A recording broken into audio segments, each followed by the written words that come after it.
Assalamualaikum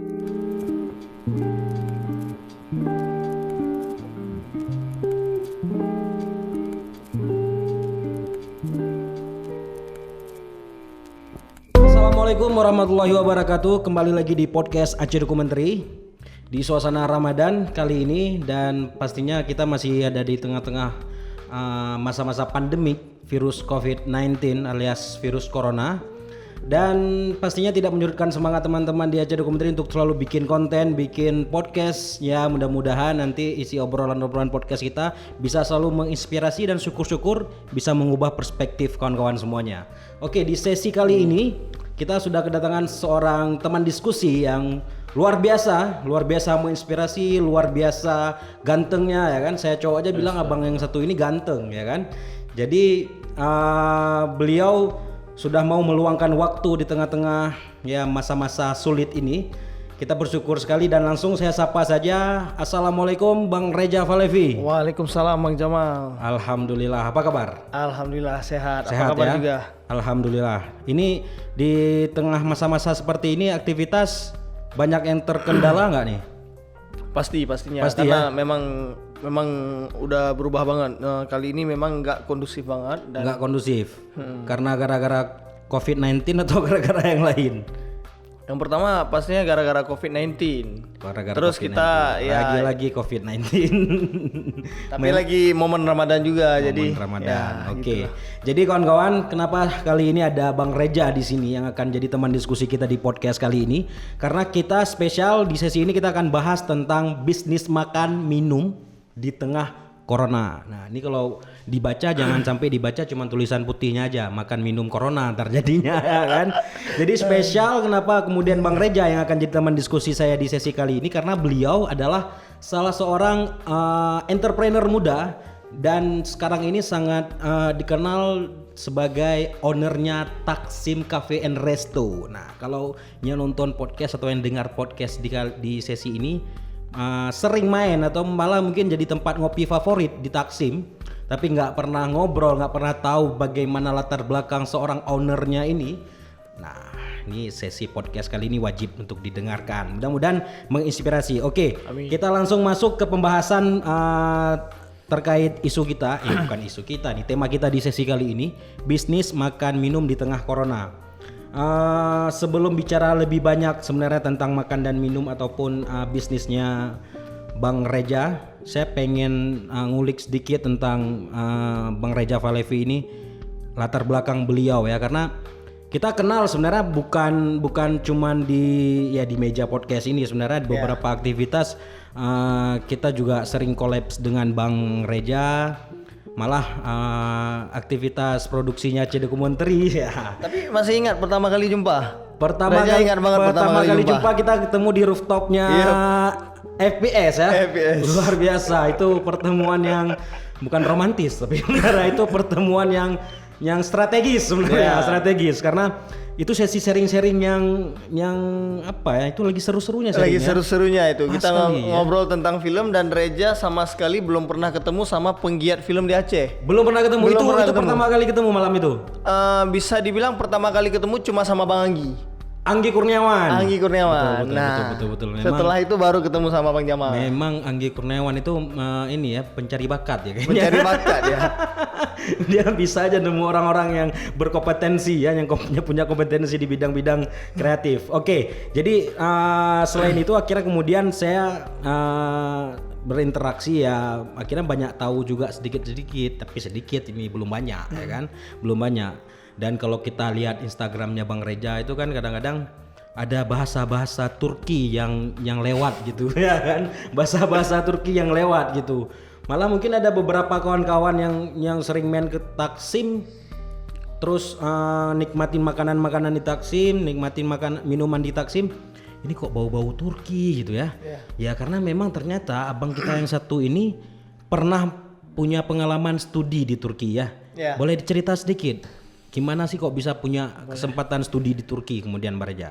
Nah kebetulan itu kita flashback ke tahun 2013 akhir. 2013 akhir Awalnya memang nggak niat ke Turki, lagi pendidikan di UMY Universitas Muhammadiyah Yogyakarta tahun 2013. Oke. Ah, jadi pas lagi kuliah di Turki itu, saya itu kebetulan di jurusan HI kelas internasional, kuliahnya pakai bahasa Inggris. Oke. Nah, waktu di Aceh di SMA 1 merasa SMA 1 Ramadan. oh enggak, SMA 1 Luxmawe.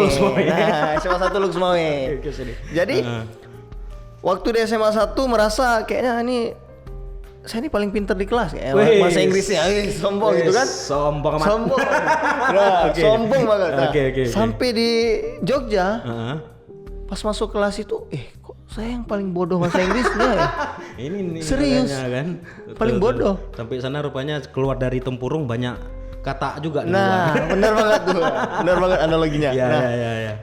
Nah, dari situ pengen belajar bahasa Inggris tapi lebih pingin yang di real life-nya, pingin langsung praktik gitu, nggak pingin belajar grammar ataupun belajar sambil baca doang. Makanya daftar beberapa beasiswa. Oke. Waktu itu daftar exchange di ISEC ada, sama satu lagi ya di YTB, Turki Buslare. Oke. Itu beasiswa Turki. Nah, Oke.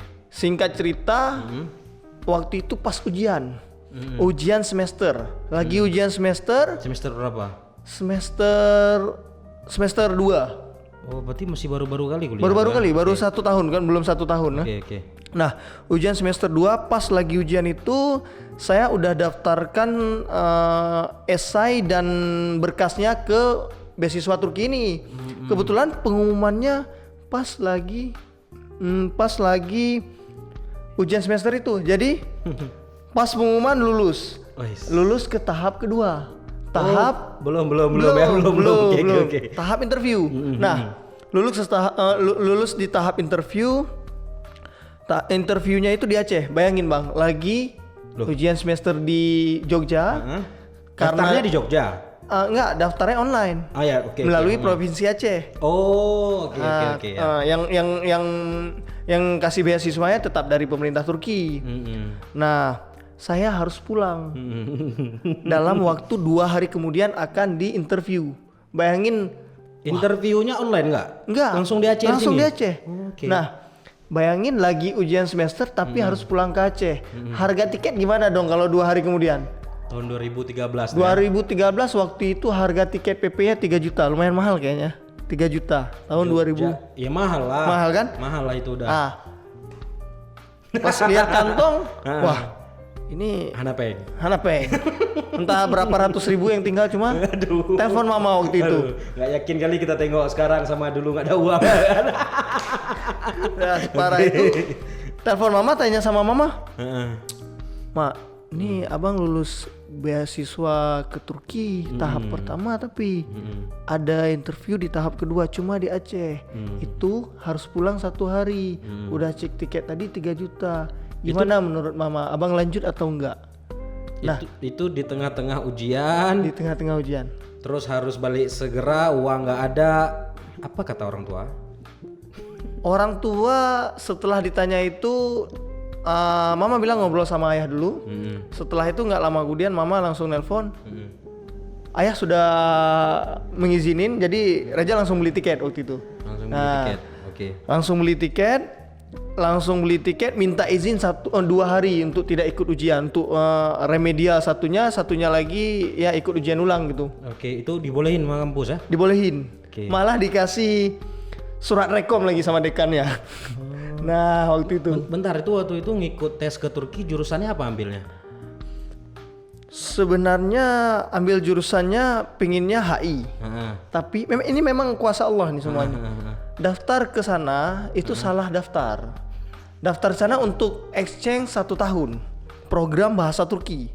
Ternyata yang saya daftar itu adalah website S1, program S1. Parah kan? Berarti parah banget. Jatahnya rencana mau ikut kayak short course ya, 1 tahun. Iya, short course 1 tahun. Itu niat Reza awalnya. Niat awalnya. Jadi kok bisa salah? Apa salah pencet atau nggak tahu tuh, salah website? Pokoknya di website itu ada beberapa pilihan. Oke. Nah, yang bahasa Turki. Bahasa Inggris. Bahasa Inggris, oke. Ya kan bahasa Inggris yang tadi paling hebat Aceh. Makanya gini jadinya. Rupanya buka website aja masih salah. Ya, kan? itulah. Oke. Ibaratnya Jadi ternyata yang dipilih adalah program S1 untuk jurusan bahasa Turki. Untuk jurusan bahasa Turki. Karena kan rencananya 1 tahun di sana, makanya pilih jurusan bahasa Turki. Nah, pas interviewnya, semangat nih interview masuk. Alhamdulillah sudah dipersiapkan semuanya. Walaupun bahasa Inggrisnya pas-pasan, tapi karena kita banyak tanya sama Practice. Om Google, jadi Google, semua oke. pertanyaan yang ditanya itu nggak jauh beda sama yang referensi yang saya cari di Google. Untung kali ya. Untung banget. Jadi waktu ditanya ya jawab pakai bahasa Inggrisnya lancar-lancar aja kayak easy going gitu kan. Ya. Nah, dari situ pas akhir interview dia bilang, "Selamat kamu ibaratnya bukan selamat, kamu akan lulus beasiswa S1 dengan jurusan pendidikan bahasa Turki." Hah? Pendidikan bahasa Turki. Saya kira saya daftarnya HI gitu kan. Gimana ya? Itu langsung ngomong sama petugasnya dari langsung Turki. sama interviewernya. Mereka datang dari Turki memang. Ya. Jadi bapaknya bilang, jadi saya pokoknya nggak tahu di situ kok berani gitu kan, langsung negosiasi di situ, kayak mau make a deal bisnis aja. Iya. Langsung keluar tuh ya. Langsung keluar. Nalar bisnisnya keluar. Padahal lagi wawancara beasiswa. Ya, itu parah banget ya. Langsung berani gitu. Terus si interviewernya juga menghargai gitu kan. Pak, gini, seandainya saya diizinkan untuk pindah ke jurusan HI, program S1 ini kan kirain 1 tahun tuh program short course, supaya bukan program S1 ini saya akan ambil kalau saya diizinkan pindah ke jurusan HI tanpa pinggir panjang tuh. Ya. Oke. Dari situ mungkin karena doa orang tua, pas pulang itu kalau nggak salah ketemu orang tua cuma sebentar. Memang nggak ada memang nggak sempat stay di Banda Aceh. Waktunya singkat ya. Harus ujian langsung.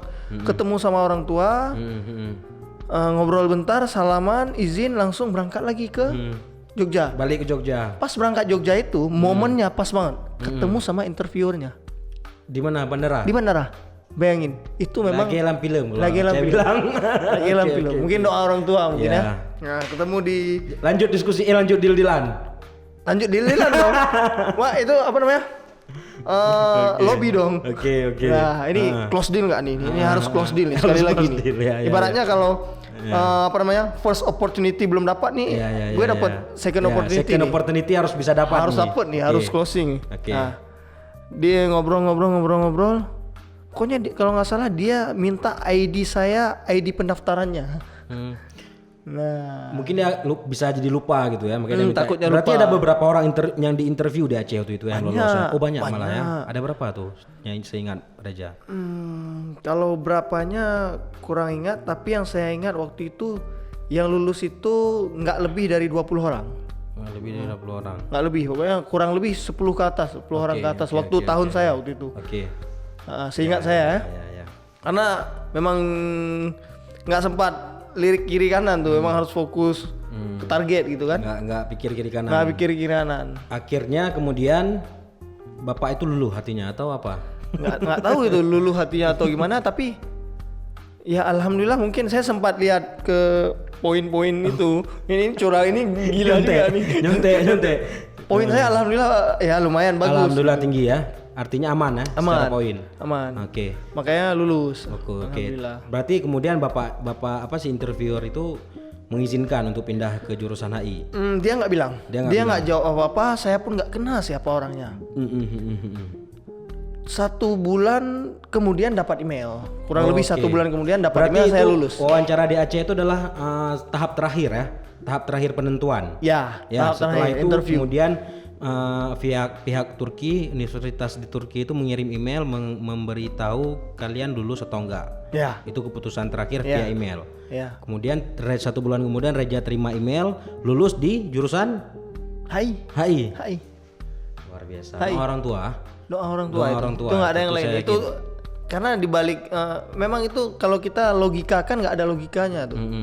Semua tangan Tuhan yang bekerja. Ya. Nah. Artinya orang tua memang punya restu, punya restu agar kita bisa menempuh studi ke luar negeri ya. Karena memang dari background dari SMA memang nggak nyangka bakal keluar negeri. Memang Turki itu kok bisa Turki loh? ilmu pas-pasan juga. Enggak, kok bisa Turki? Kok bisa Turki? Nah, biasa kalau orang memang suka bahasa Inggris misalnya kan, itu kan nggak Turki pilihannya gitu. Nah, kalau ditanya kok bisa Turki, kebetulan waktu itu saya memang nggak punya banyak pilihan, hanya beberapa pilihan. Salah satunya yang dibuka peluang untuk pendaftaran itu Turki waktu itu. Terus disinggung lagi sama sejarah Aceh Turki yang bikin saya kuat banget ke sana. Oh, sebelumnya Reja suka baca sejarah Aceh Turki? Sebelumnya ditanya suka membaca nggak suka membaca, Tapi sukanya tahu. olahraga. Ada seseorang yang bantu saya, pokoknya gini, ibaratnya saya sebagai individu yang nggak berani berpikir out of the box, jadi wawasannya segitu ya kita bakal pikir ya hidup saya bakal gini gitu. Nah, saya ketemu sama salah satu namanya Reza Rezeki, itu yang abang angkat saya sana. Mudah-mudahan abang itu nonton ya. Insyaallah. Assalamualkum, Bang Reja apa namanya? Reza Rezeki. Reza Rezeki. Lagi di Turki juga dia. Oh, lagi S2. Turki. Ya. Nah, S2. Dia jurusan HI juga. Kami ketemu di Jogja. Dia yang motivasi saya. Pokoknya dia yang motivasi saya sehingga saya berani to do something that what people say impossible maybe. Yang orang bilang nggak mungkin. Reja. We tried every day. Nah, terus Berarti dia bukan hanya menginspirasi ya, dia juga mengubah perspektif Reja dalam suatu hal yang rasanya nggak mungkin. Ini kayak mungkin aku lakukan. Aku harus coba. ya. Ya. Oke. Dia mengubah cara Reja memandang dunia ibaratnya. Ya. Luar biasa tuh ya. Ada 10 orang, saya jarang ketemu sama orang kayak gitu tuh. Kalau saya ketemu kayaknya bisa merubah pola pikir tuh kan luar biasa. Kalau ketemu sama orang-orang yang seperti itu, berarti kemudian akhirnya singkat cerita udahlah sampailah di Turki. Sampailah di Turki, yang mana sebenarnya Turki bukan adalah satu tempat yang ingin Reja ingin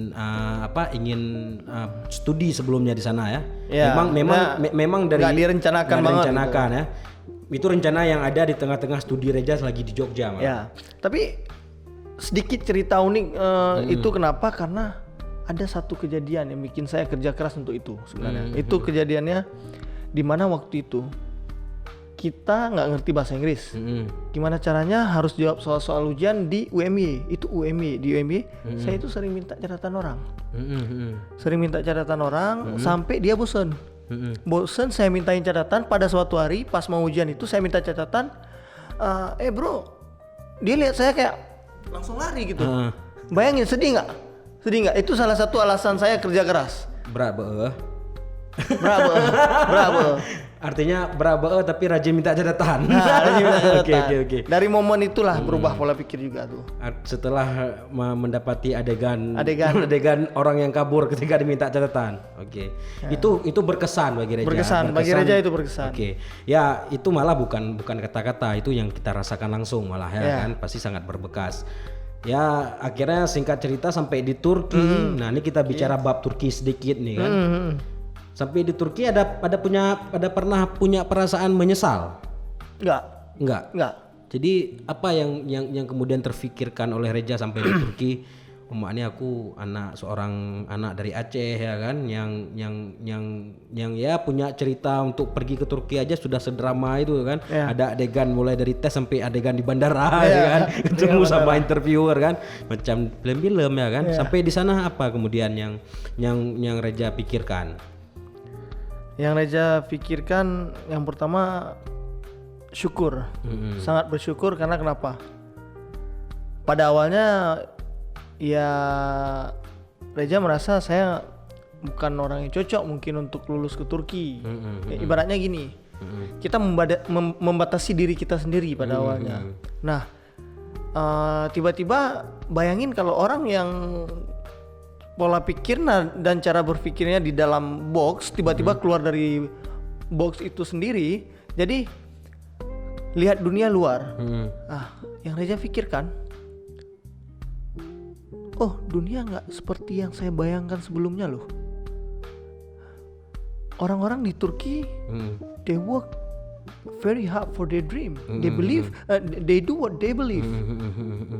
They do what they believe, dan mereka benar-benar mengejar sesuatu yang mereka percayai. Ibaratnya waktu pun sangat dihargai. Itu hampir semua karakteristik masyarakat Turki kayak gitu yang Reja lihat. Mungkin bisa dibilang environment Reja yang seperti itu. Oke. Lingkungan Reja yang seperti itu. Reja nggak tahu nama kampusnya apa tadi di sana? Ankara University. Ankara University. Itu banyak orang Aceh nggak di sana? Nggak, karena di kampus itu. Nggak banyak. Nggak banyak. Karena kampus itu bisa dibilang kampus tertua di Turki. Oke. Kampus tertua di Turki, dan untuk jurusan HI-nya itu terbaik di Turki. Oke, berarti tepat sasaran. Jadi bukan tempat sasaran, rezeki ada di situ. Mengerikan betul. Juga itu. Nggak, maksudnya kan ini udah sampai di sana dengan segala macam sekelumit drama tadi itu ya kan. Mungkin ada, saya berpikir mungkin ada perasaan kemudian tidak yakin ataupun malah aduh kok kesini nih bukan yang aku mau nih sepertinya gitu. Tapi malah itu yang Reja mau, dan itu yang sebenarnya yang ya Reja enjoy kemudian ada di sana gitu ya. Sangat enjoy, dan environmentnya pun ya mampu menciptakan suasana yang kayak Reja bilang tadi ya, orang di sana ternyata nggak seperti yang kita pikirkan sebelumnya. Lagi-lagi mengubah perspektif ya. Mengubah perspektif mindset, kita melihat mindset kita gitu ya. Karena saya gini takutnya maksudnya tadi saya tanya kenapa ada orang Aceh sana. Kalau ada orang Aceh takutnya nanti kan ketemu sama orang Aceh lagi ya. ada orang Aceh. Orang-orang Indonesia juga banyak di kampus banyak itu ya? Berangkat bareng aja, pas berangkat dari Indonesia bareng sama orang Aceh lainnya. Cuma pas sampai sana saya niatkan ke diri saya, tahun pertama saya kurangi ketemu sama orang Indonesia. Nah itu mau maksudnya. Mainnya sepenuhnya ataupun waktunya itu sepenuhnya saya investasikan untuk ngobrol sama orang Turki, praktis bahasa sama orang Turki. Itu maksud saya. Kalau kita ketemu lagi sama orang sendiri, orang daerah sendiri, apalagi sama orang Aceh maksudnya kan. Jadi bahasa Aceh kan sudah sangat nyaman selama ini kita bicara. Takutnya nggak bisa bahasa yang lain ya kan. Punya waktu yang kurang akhirnya untuk kita belajar bahasa Turki. Nah, sekarang kita pengen tahu lebih ke arah aktivitas kemudian. Oke lah, bicara kampus pasti ya studi seperti biasa mahasiswa pada umumnya gitu. Tapi apa yang kemudian selama ada di sana itu yang membuat Reza punya insting lain tentang hidup? Artinya hari ini kan punya pikiran menjadi seorang pengusaha itu sudah mulai terfikirkan tidak selama di Turki? Ini saya minum dulu ya. Ya, it's okay. Lumayan ini kopi apa namanya? Kopi cowok. Kopi cewek ya kali ini. Kopi cewek lah minumnya kan. Tapi enak nih kawan-kawan. Taksim punya barang ya kan. Lanjut Pak Raja. Oke. Berbicara tentang entrepreneurship, jiwa itu sudah dididik sejak kecil sebenarnya. Dari masih di daerah ya, masih di kampung ya? Ya, SD dulu. Masih SD aja itu pulang sekolah langsung jadi kasir. Di usaha orang tua? Di usaha orang tua. Dulu jadi kasir. Tapi benar-benar mulai bisnis sendiri itu pada saat SMP. Waktu itu ada lihat peluang. Jadi ada peluang ini bisa cetak kamus waktu itu. Kami bikinkan kamus sekian kamus untuk dijual. Kamus apa? Kamus bahasa Inggris, bahasa Arab. Bahasa Inggris, bahasa Arab, bahasa Indonesia. Jadi kami bikin kamusnya itu ibaratnya difotokopi, dijadikan kamus, diperbanyak. Nah, mungkin nggak boleh ditiru ya, gitu ya. Itu salah satu tindakan-tindakan yang ilegal tuh ya. Tapi di masa itu belajar bisnis. Fotokopi banyak. Kami ada sama teman waktu itu, ada partner satu orang. Kami lobby OSIS-nya. Masuk ke sekolah nih? Iya. Saya kan pondok dulu. Nah, di pondok itu kami lobby OSIS-nya, bilang ke teman-teman semua adik letting, ini diwajibkan beli. Kalau nggak ada harus kena hukuman. Iya. Jadi mau Belanda menang. wajib. Oke. Makanya sekali cetak kamusnya itu sampai 200 300 kan lumayan tuh. Nah, itu pertama mulai. Itu Otak bisnis dari percetakan mulai. berarti ya. Orang tua Percetakan. masa itu bisnis percetakan. Percetakan. Oke, jadi ya sekalian ya. Sekalian. Oke. Tapi kemudian di Turki masih ini nggak? Apakah kemudian akhirnya terlupakan atau malah mungkin Reza di sana malah makin punya banyak pengetahuan baru untuk mendukung passion di bidang bisnis? Sebenarnya di Jogja pun sambil bisnis waktu itu clothingan. Oh, udah mulai clothingan Udah mulai clothingan sampai ke Turki. Lihat peluang yang lain lagi itu lihat jam-jam di Turki itu kebanyakannya asli pastinya, original. Susah nyari yang jam-jam KW. Jam tangan. Jam tangan. Oke. Waktu itu merek G-Shock. Oh, Pulang liburan. itu mewah kali tuh G-Shock itu. Tapi saya beli cuma 80.000 loh. Di Turki. Di Medan. Sama, saya juga harga-harga kayak itu juga Keliling 50.000 ya kan. 80.000 belanja sekitar 100 piece gitu, bawa ke Turki. Oh, beli di Medan bawa ke Turki? Iya, jual 400.000. Orang nggak tahu itu KW atau bukan, ngeri juga. Tahu orang. Sampai waktu di kampus tuh orang-orang bilang, jadi lihat muka saya di kampus tuh, bukan ingat sebagai mahasiswa, tapi ingat jam. Bro, ada jam baru nggak bro? Iya. Tapi orang tuh nggak tahu tuh harga 80.000 tuh nggak tahu. Nggak tahu. lah. Yang Itu jelas kan saya cuma rahasia bilang perusahaan. harganya 350.000. Kalau mau beli ya seperti itu, saya nggak bilang tapi ini KW atau ini original. Pokoknya ini jamnya. Jadi yang dijual di kalangan teman-teman mahasiswa di kampus. Di kampus. Dan itu semuanya suka. Tapi 2 bulan kemudian ada laporan. Aduh bro, ini jarumnya jatuh. Waduh, gimana? Masih untung jarum jatuh ya kan. Saya biasa kalau pakai jam 50.000 tuh 2 hari pakai kena keringat udah hilang tulisan G-Shock. Nah itu dia tuh, itu kendalanya. Waduh, kapok juga tuh. Ketahuan kira. Bukan ketahuan, ibaratnya kasihan yang belinya Kasihan gitu. juga yang beli ya. Ada beberapa mungkin yang saya kasih lain gitu kan. Tapi kan 300.000 uang orang Turki kan nggak banyak kali makanya juga. itu kita bisa make profit. Bisa make profit juga. Artinya hanya nggak terlalu banyak kali untung ininya juga ya. Iya, ibaratnya kita kasih satu, jamnya rusak 2 bulan kemudian. Gak apa-apa bro, saya kasih yang baru aja. masih sanggup. Oh, mak ini servisnya oke nih ya kan. Reja Valevi ini oke nih servisnya. Rusak langsung klaim garansi ganti yang baru ya kan. Padahal jam 80.000. Oke, nggak apa-apa. Nggak apa-apa, itu kan ya pelajaran dari yang dulu-dulu juga ya kan. Dia cerita-cerita. Tapi itu mulai bisnis jam tangan apa untuk bertahan hidup atau cuman untuk menyalurkan passion bisnis tuh? Passion Memang ya. tangan aja gatal nih, nggak bisa diam lah. Itulah makanya kemudian saya yakin nggak cuma jam tangan tuh kan. Ada yang lain nggak kemudian yang dilakukan di sana? Dari jam tangan sampai jual tiket pesawat. Tiket pesawat. Waktu itu ada kawan yang murah, dia punya link buat jual tiket murah gitu. Kami ya bantu jualin tiket murah gitu. Tiket Eropa tiket ke luar negeri atau gimana? Semua. Itu berarti Reja jadi agensi gitu. Agensi tiket ya. Ya, kadang itu termasuk musiman lah. Ada berapa kali ada liburan gitu ya. Ada profit sekian ya udah. Berarti paling enggak kalau untuk pulang ke Aceh, pulang ke Indonesia udah ada lah tiket ya. Udah ada tempatnya ambil yang murah lah gitu ya. Ya, itu yang paling penting itu. Yang paling penting itu sebenarnya kan. Pulang gratis kadang pulang bisa gratis. Bayar tapi nggak memang nggak masuk akal harga toko murah lah, banget. Harga toko sendiri. Berarti bahasa Turki udah kayak air lah tuh ya. Itu kan wajib tuh. Ya, apalagi kalau kita bicara bisnis travel kayak gitu kan.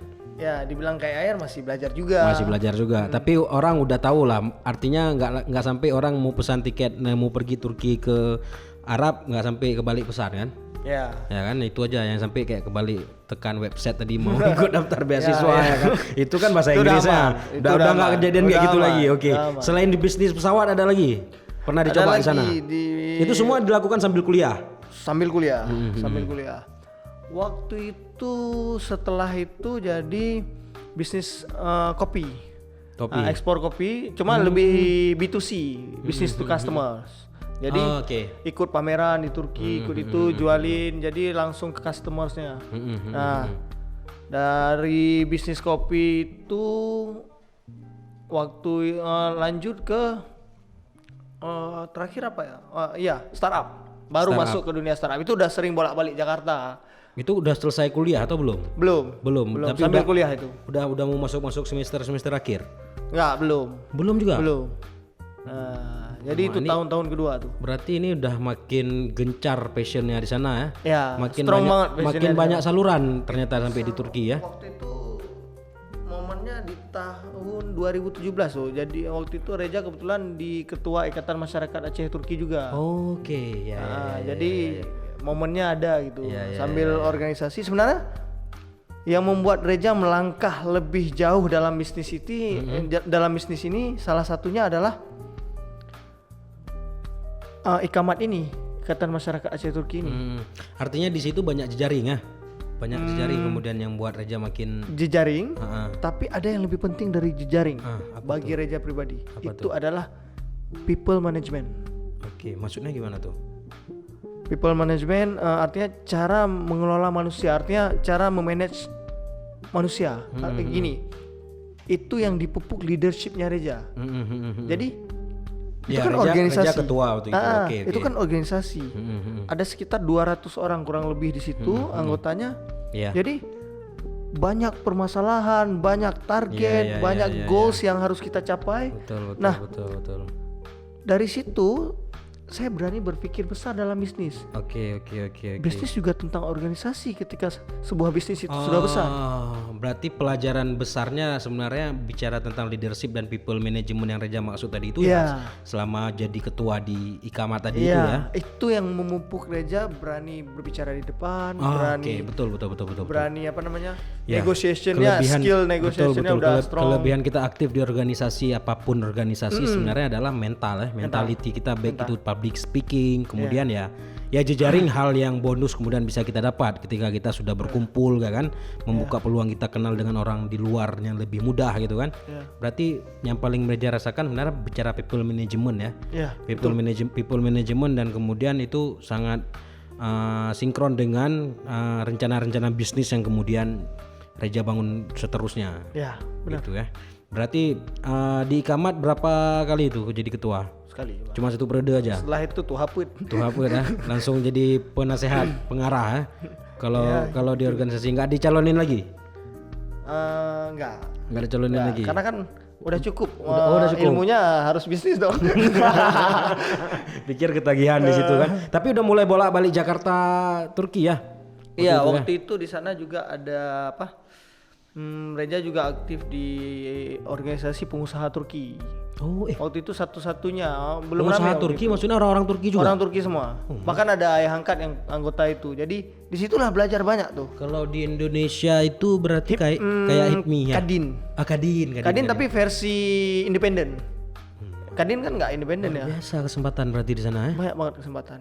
Kita sebagai orang asing ibaratnya dapat kesempatan seperti itu lagi-lagi bukan itu betul-betul doa orang tua ibaratnya. Nggak bisa kalau kita masukkan ke logika, nggak ada kesempatan ke situ. Iya betul, karena maksudnya ya ibaratnya kalau misalnya nggak tahu sih kalau di Kadin kita sendiri ada nggak orang asing kayaknya? Ya kayaknya mungkin nggak ada gitu kan? Ada. Artinya nggak terlalu logis. Ibaratnya gini, kita nggak akan orang asing nggak. Abang pernah lihat? Mungkin kalau di Jakarta ada mungkin ya. Orang asing tapi boleh gabung gitu loh, ngobrol bareng, ini bareng, sharing bareng sama apalagi mereka. Itu kan bentuknya kan kayak asosiasi ya, sebuah organisasi yang punya kepentingan yang sama gitu kan. Meeting inti di mana para senior organisasi tersebut satu-satunya orang asing adalah saya. Sejarah tuh. Mungkin buat mereka tuh sejarah tuh ya. Dan di balik cerita itu ada cerita yang pokoknya cerita itu yang gimana ya? Satu titik saya melihat orang yang baru saya kenal itu kayak keluarga langsung. Langsung memberikan kepercayaan di momen itu. Tapi itu memang Reja kemudian bisa dapat kepercayaan untuk gabung di organisasi pengusaha Turki itu join sendiri atau memang diajak itu? Track record, dibilang track record gini. Pertama dari ketua Ikamat memang aktif banget. Setiap acara seminar saya ikutin. Waktu itu ada satu acara. Pembicaranya Menteri Perdagangan Turki. Nah, pembicaranya Menteri Perdagangan Turki sama anggota organisasi pengusaha Turki itu. Di situ saya akhir dari seminar saya melayangkan pertanyaan Mm-mm. di mana mungkin pertanyaannya itu sedikit meminta gitu, kayak lagi-lagi lobby nih jatuhnya kan. Oh ini bukan pertanyaan nih. Bukan pertanyaan sebenarnya. Pasti mungkin bagi si Pak Menteri sendiri, wah ini kok lain pertanyaannya ya. Ada sesuatu di balik pertanyaannya gitu Nah, ya. Apa yang Raja pertanyaannya tanya waktu tuh? itu selesai di akhir seminar yang saya tanyakan, Pak, seandainya kami dari orang asing punya ide startup bisnis, orang-orang ngobrol tuh karena kan para senior mereka belum tahu startup bisnis. Apa tuh sih? Tahun berapa tuh? 2017-an Oke. Jadi seandainya kami dari orang asing, dari mahasiswa asing punya ide startup bisnis yang dimana ide tersebut bisa membantu pemerintah Turki ataupun masyarakat Turki yang menjadi problem solver ataupun menyelesaikan masalah yang ada di Turki, apa yang harus kami lakukan dan akankah kami dapat support? Nah, setelah itu apa jawaban dari Pak Menteri? Logikanya Menteri kerjanya di kantor, tapi mereka sering pakai bahasa kiasan kalau orang Turki ini ngomongnya. Jadi jawabannya, Jud, kajak aku delong beh. Oke, dalam bahasa Turki tapi ya. Dalam bahasa Turki. Kalau diartikan kayak gitu, sesimpel itu jawaban dia. Ya, dia bilang gitu. Kita sharing ini jak aku delong. Artinya dia sebagai politisi, tapi berbicara dengan gaya pengusaha. Iya kan? Ya. Politisi punya kantor, pengusaha punya toko. Ya. Cara dia merespon gitu ya. Sangat baik. Dia mengundang Itulah maksudnya dia itu bicara menjawaban kayak gitu kan membuka pintu untuk kita gitu untuk datang. Nah, di situ momennya ketika setelah acara saya pulang, datanglah orang yang akrab banget sama saya seperti ayah angkat saya sudah, orang Turki. Dia datang, dia dekati saya, "Hey, kamu dari Indonesia ya?" Itu momen pertemuan pertama dengan ayah angkat itu. Ya, yang sangat akrab. Dia kasih setelah ngobrol singkat dia kasih kartu nama saya. Oke. Besok datangi kantor saya ya. Ya. Saya datangi kantornya. Oke. Di situ saya sering ikut meeting inti dan lain-lain. Ya seperti anaknya, seperti dibuat seperti adiknya atau anaknya. Pokoknya saya tahu semua. Tapi momen seminar-seminar yang Reja ikut itu banyak orang asing juga sih. Banyak orang asing juga nggak sebenarnya itu banyak. Ada yang banyak, ada yang enggak. Tapi ya memang ada yang orang Turki semua, ada yang banyak orang asing. Enggak, itu memang satu momen keberuntungan memang ya. Ya, Itu Tapi gini, kalau dibilang keberuntungan aja ada ada mindset di mana keberuntungan itu nggak akan pernah datang ketika kualitas diri kita belum cukup. Ya. Nggak, keberuntungan itu nggak akan pantas datang ke kita sebelum kualitas itu ya. Ya, jadi ibaratnya opportunity, opportunity 1, opportunity 2, opportunity 3, diri kita melaju. Mungkin opportunity pertama lepas. Artinya apa? Karena kualitas diri belum cukup. Ya. Opportunity kedua dapat karena kualitas diri yang sudah cukup mungkin. Artinya apa? Kita dituntun untuk terus meningkatkan kualitas diri. Always improve. Nggak pernah berhenti. Kalau kita berhenti, opportunity itu nggak kita sadari udah lewat sebenarnya. Iya kan? Nggak kita sadari udah lewat. Betul. Padahal di depan kita ada tiap hari kayak ini. Tanpa corona. Tanpa kita sadari. Kayak corona ini.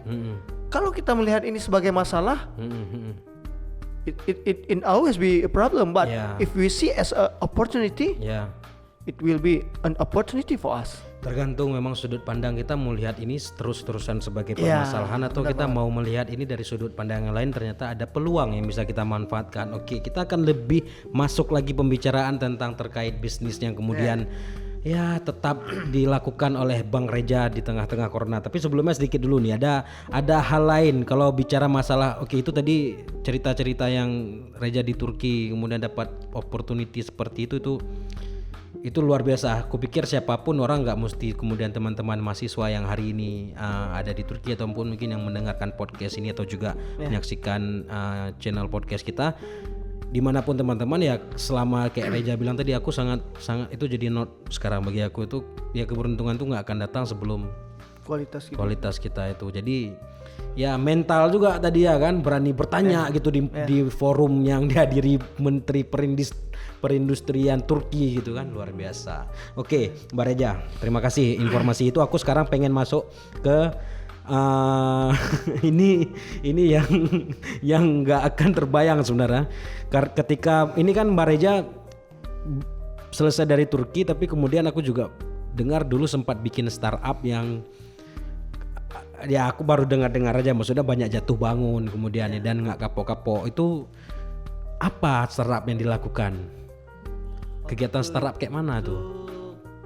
Waktu itu bersama tim kami pernah bangun Swivel Coffee. Swivel Coffee itu di Jakarta atau di Jakarta. Di Jakarta. Itu CEO-nya kami juga ketemunya di sekolah bisnis itu. Jadi barengan karena sama-sama background kopi nih. Nah, itu kalau sekarang konsepnya itu Oten Coffee. Jadi itu waktu itu ketemu partner di satu sekolah bisnis di Jakarta. Kami partneran. Itu cuma berjalan beberapa bulan. Akhirnya kantong kering, kena kanker ya, harus berhenti. Berarti itu kawan-kawan muda ya timnya. Kawan-kawan muda. Yang nekat-nekat aja kayak waktu itu ya. Ya, waktu itu memang ide cari funding, cari investor. Jadi kan ibaratnya saya baru baca tentang startup bisnis dan saya menggebu-gebu startup bisnis ini. Waduh, ini bisnis konvensional. Aduh, nggak menarik. Dan nothing experience itu belum ada pengalaman sebenarnya. Belum, yang ada cuma dreams. Dreams doang sama ilmu teori-teori buku. Jadi kita membenarkan semua teori-teori buku. Ya, coba tes nih. Tes semua. Udah sekian bulan di itu kering semuanya, kurus kering juga badan jadinya. Iya. Bang, ini nggak dapat investor bang. Kayaknya kita harus stop deh bang. Iya. Tapi bikin startup apa? Terinspirasi dari startup yang lain? Baca buku sebenarnya. Jadi waktu di Turki itu saya itu lebih banyak meluangkan waktu saya untuk stay di perpus. Saya mewajibkan untuk diri saya sendiri itu untuk jam 9 pagi harus berangkat perpus. Jam 9 pagi harus berangkat perpus, pulangnya itu sekitar jam 8 malam setiap harinya. Every day itu pokoknya. Every day. Jadi buku bacaan yang dibaca itu buku bisnis terus. Jadi ketika kita baca buku bisnis, artinya kita pasti mengkonsumsi ilmu-ilmu yang baru. Karena nggak cuma buku yang Reja baca, articles itu lebih up to date daripada buku. Iya, betul. Ketika articles nggak cukup bahannya untuk Reja, baru Reja cari buku yang mengenai tentang artikel itu.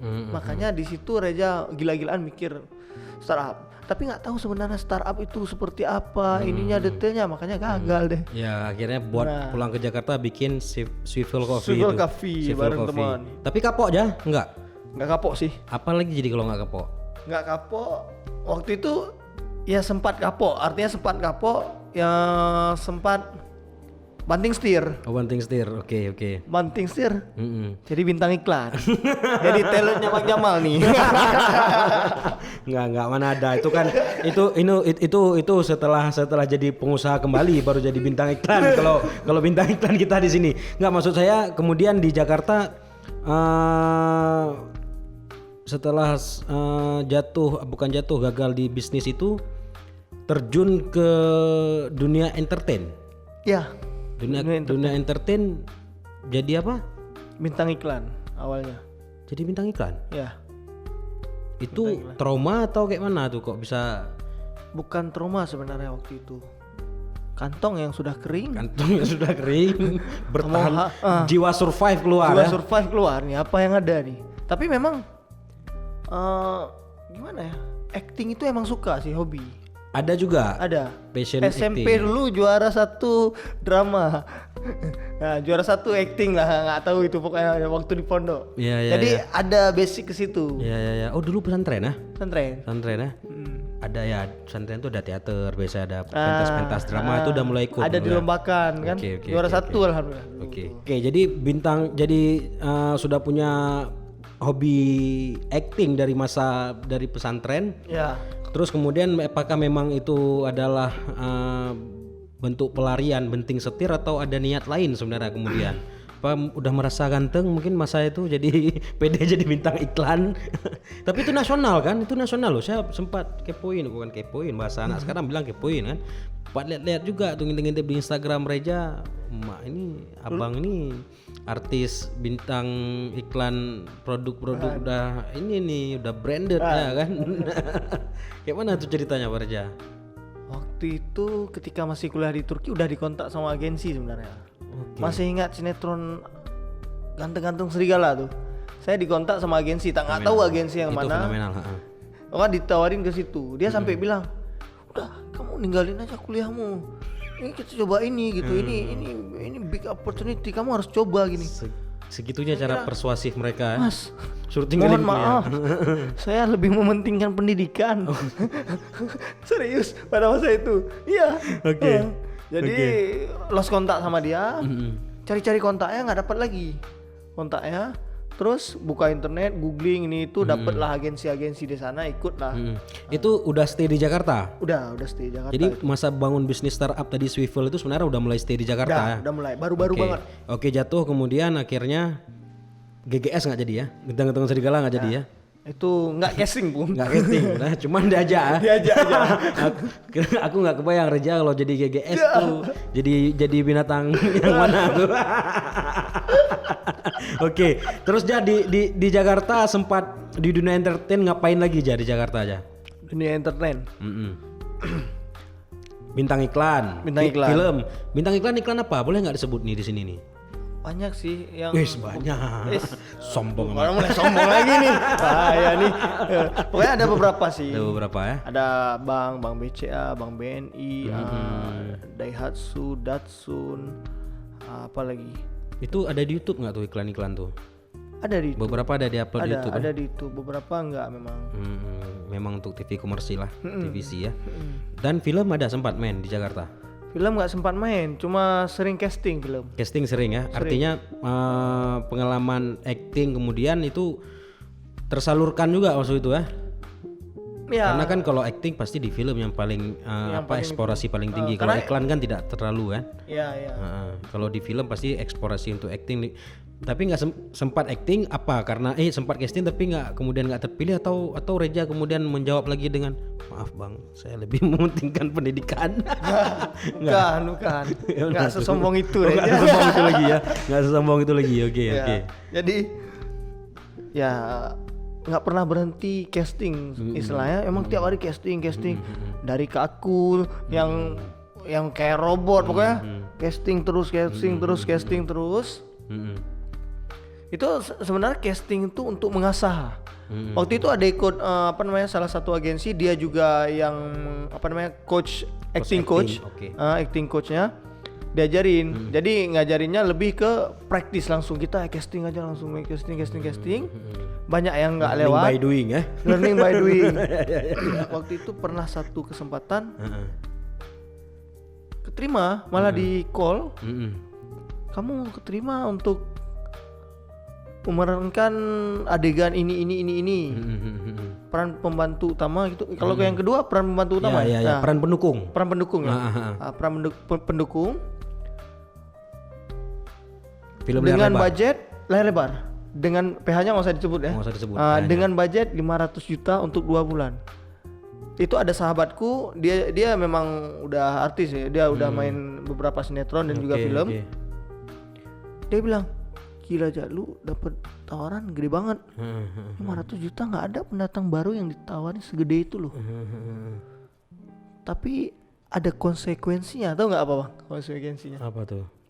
Ada adegan ciuman. Gimana dong? Mana tuh? Waktu itu langsung telepon orang tua. Saya diskusi sama orang tua semua. Oke. Pokoknya diskusi. Ciumannya sama perempuan kan? Iyalah sama perempuan. Ya, makanya harus telepon orang tua dulu ya. Kalau ciuman sama cowok nggak payah telepon orang tua lagi ya, langsung tolak. Jadi kayak mana keputusan orang tua? Udah pasti nggak dikasih. Udah pasti. Itu ibaratnya iman kita digoyangkan. Betul, digoyangkan lagi diuji imannya Reja. Diuji itu. Big opportunity tapi harus ada yang harus direlakan. Betul. Lawan aktingnya siapa? Udah tahu tuh? Ada dibilang sih cuman Nggak enak kita sebut sini apa kita sebut. sebut. Nggak enak kita sebut nanti kecewa dia. Aduh kok nggak sempat adegan sama Reja. Reja pula yang kecewa nanti ya. Jangan diingat lagi berarti. Artinya itu salah satu ya dunia entertain di Jakarta memang.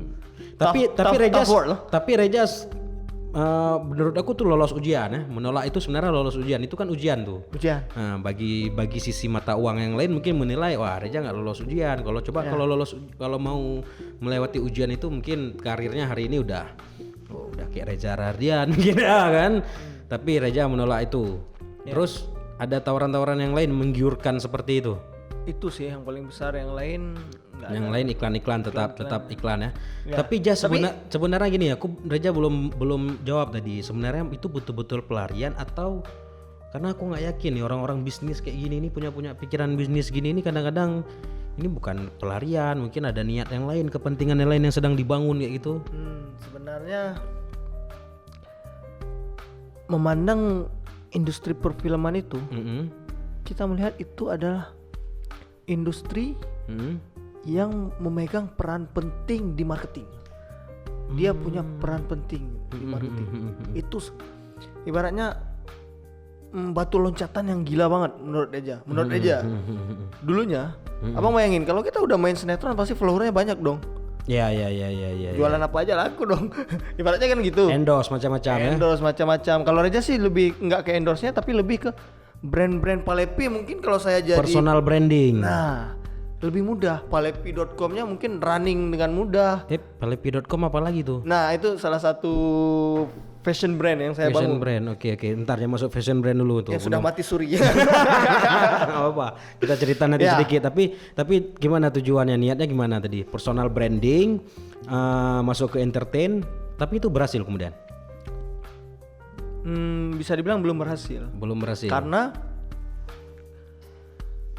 harusnya kan targetnya sinetron kalau mau banyak follower. Kalau di layar lebar dan lain-lain, saya kira nggak terlalu berpengaruh di sosial media. Tapi kalau ada kesempatan, why not gitu kan? Yeah. Cuma kalau sinetron lebih strong. Betul. Cuma waktu casting sinetron tuh, karakter saya itu kata coachnya, kamu layar lebar, kamu nggak bisa, susah. Memang benar sih waktu castingnya. Masa ada harus acting lebay, susah banget kalau kita bukan. Susah ya? Bukan. Berarti acting untuk sinetron sama di layar lebar tuh Beda banget. Beda, ekspektasinya tuh beda. Oke, let's say kalau layar lebar kita acting real, just be me gitu, ataupun kita mau meniru siapa dia, jadi karakter siapa gitu, kita sepenuhnya gitu ya. Kalau di sinetron, bro, kamu actingnya real banget, dilebahin dong marahnya. Ya. Itu yang nggak bisa.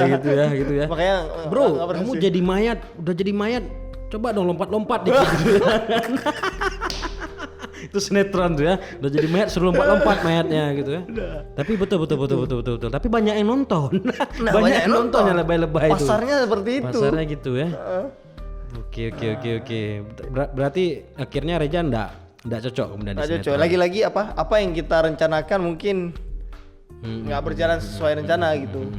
Berarti sepenuhnya banting setir atau enggak sebenarnya masuk ke entertain itu? Masuk ke entertain karena orang kan nggak sepenuhnya banting setir, hanya saja ingin supaya nanti di bisnis lebih mulus perjalanannya. Artinya lebih punya strong beginning lah. Ketika memulai lagi lebih strong dengan personal branding yang strong. Berarti kalau kita ibaratkan timeline perjalanan Reja tadi itu semuanya itu akhirnya kayaknya memang apa yang dilakukan muaranya akan lari ke menuruti passion bisnis lagi ya. Passion bisnis lagi akhirnya sampai kemudian saya sempat dengar ada yang namanya palepi.com yang tadi udah disebut gitu. Itu pasca entertain atau berbarengan itu bikin? Berbarengan. Itu apa startup lagi? Bisa dibilang fashion brand, startup di bidang fashion. Lebih ke e-commerce sih. E-commerce. Cuma brand sendiri. Brand sendiri artinya produk fashionnya itu semua made in Reja Palepi itu ya? Iya, kita yang produksi sendiri, kita yang brand dari kita. Jadi bukan reseller gitu, bukan retail. Via website palepi.com. via website. Dan sekarang mati suri. Mati suri. Kenapa kok bisa mati suri? Kok bisa mati suri? Jadi waktu itu pas bangun palepi.com itu alhamdulillah rezeki di iklan lancar gitu kan. Rezeki di iklan banyak ya? Banyak alhamdulillah, tawaran, lumayan. Jadi sambil waktu itu ada beberapa bisnis lain, ibaratnya itu yang proyekan biasa gitu. Bangun palepi.com dengan tabungan pribadi, pelan-pelan bangun. Itu sendiri ya bikin palepi.com ya? Sendiri dengan 2 karyawan waktu itu. Ya maksudnya ide itu dibangun sendiri, nggak ada teman-teman Sendiri. tim. Sampai saya pindah ke Bandung, nyewa rumah di Bandung. Oke. Di Bandung, bolak-balik Bandung. Jakarta. Bandung. Karena di Bandung enak banget untuk bangun fashion brand gitu ya. fashion brand gitu. Produksinya mudah, terus photoshootnya nggak semahal budget di Jakarta, cari model juga lebih murah. Padahal Bandung Jakarta dekat ya. Dekat, tapi dekat pun biaya untuk Harga itu udah berubah. Betul. Argonya jalan gua ya kan kalau kita Jakarta Bandung. Oke, tapi itu yang betul-betul bikin jadi mati suri apa? Karena memang gagal dalam segi desain fashionnya atau ada hal lain yang ini kayak bukan ini juga nih yang aku ini kayak mana tuh? Dibilang gagal nggak gagal. Oh nggak gagal Mungkin ya? itu Tertunda atau apa? itu kan bagian dari proses ya. Jadi waktu menjalankan palepi.com itu hampir setahun juga tuh. Rintisnya tuh belum sampai, cuma hampir setahun juga. Itu pas di perjalanan saya pikir semakin kesini kan semakin belajar detail tentang fashion brand. Ternyata fashion brand itu butuh modal yang gede banget. Kenapa? Jenis fashion brand yang saya bangun itu udah red ocean. Udah ibaratnya Red Ocean kayak mana tuh? red ocean industrinya itu udah berdarah-darah, udah banyak banget kompetitornya. Kalau istilah-istilah startup unicorn tuh sama nggak, beda ya? Ya kurang lebih lah. Oh gitu. Oke. Jadi udah industrinya udah berdarah-darah, udah banyak banget kompetitornya. Kita harus punya budget marketing yang gede banget. Ya. Dan buka tabungan, Kanker lagi. waduh ini kalau Kantong dilanjutkan kering lagi nggak sanggup. butuh budget sekian supaya dia running mungkin. Kita harus ada kalkulasi kan, nggak boleh ikutin habis, aduh hancur. Iya. Jadi pas Ikutin dihitung hasrat terus ya. pas jadi kan banyak orang bilang nih, Mm-mm. waktu ngelakuin palepi.com itu benar-benar mindsetnya ke arah sini. Do what you love and love what you do. Do what you are passionate about. Yap. Nah, saya ikutin itu 100%. Harus aku cinta fashion, aku suka fashion. Nggak betul. But apa? saya belajar bahwa you want to do something that you love, you have to do 1,000 things that you don't love. Benar kan? Ya. Beribu hal yang nggak kamu cintai yang dulu, kamu yang kamu suka harus kamu lakuin dulu, baru bisa lakuin apa yang kamu cintai. Menurutku sih gitu.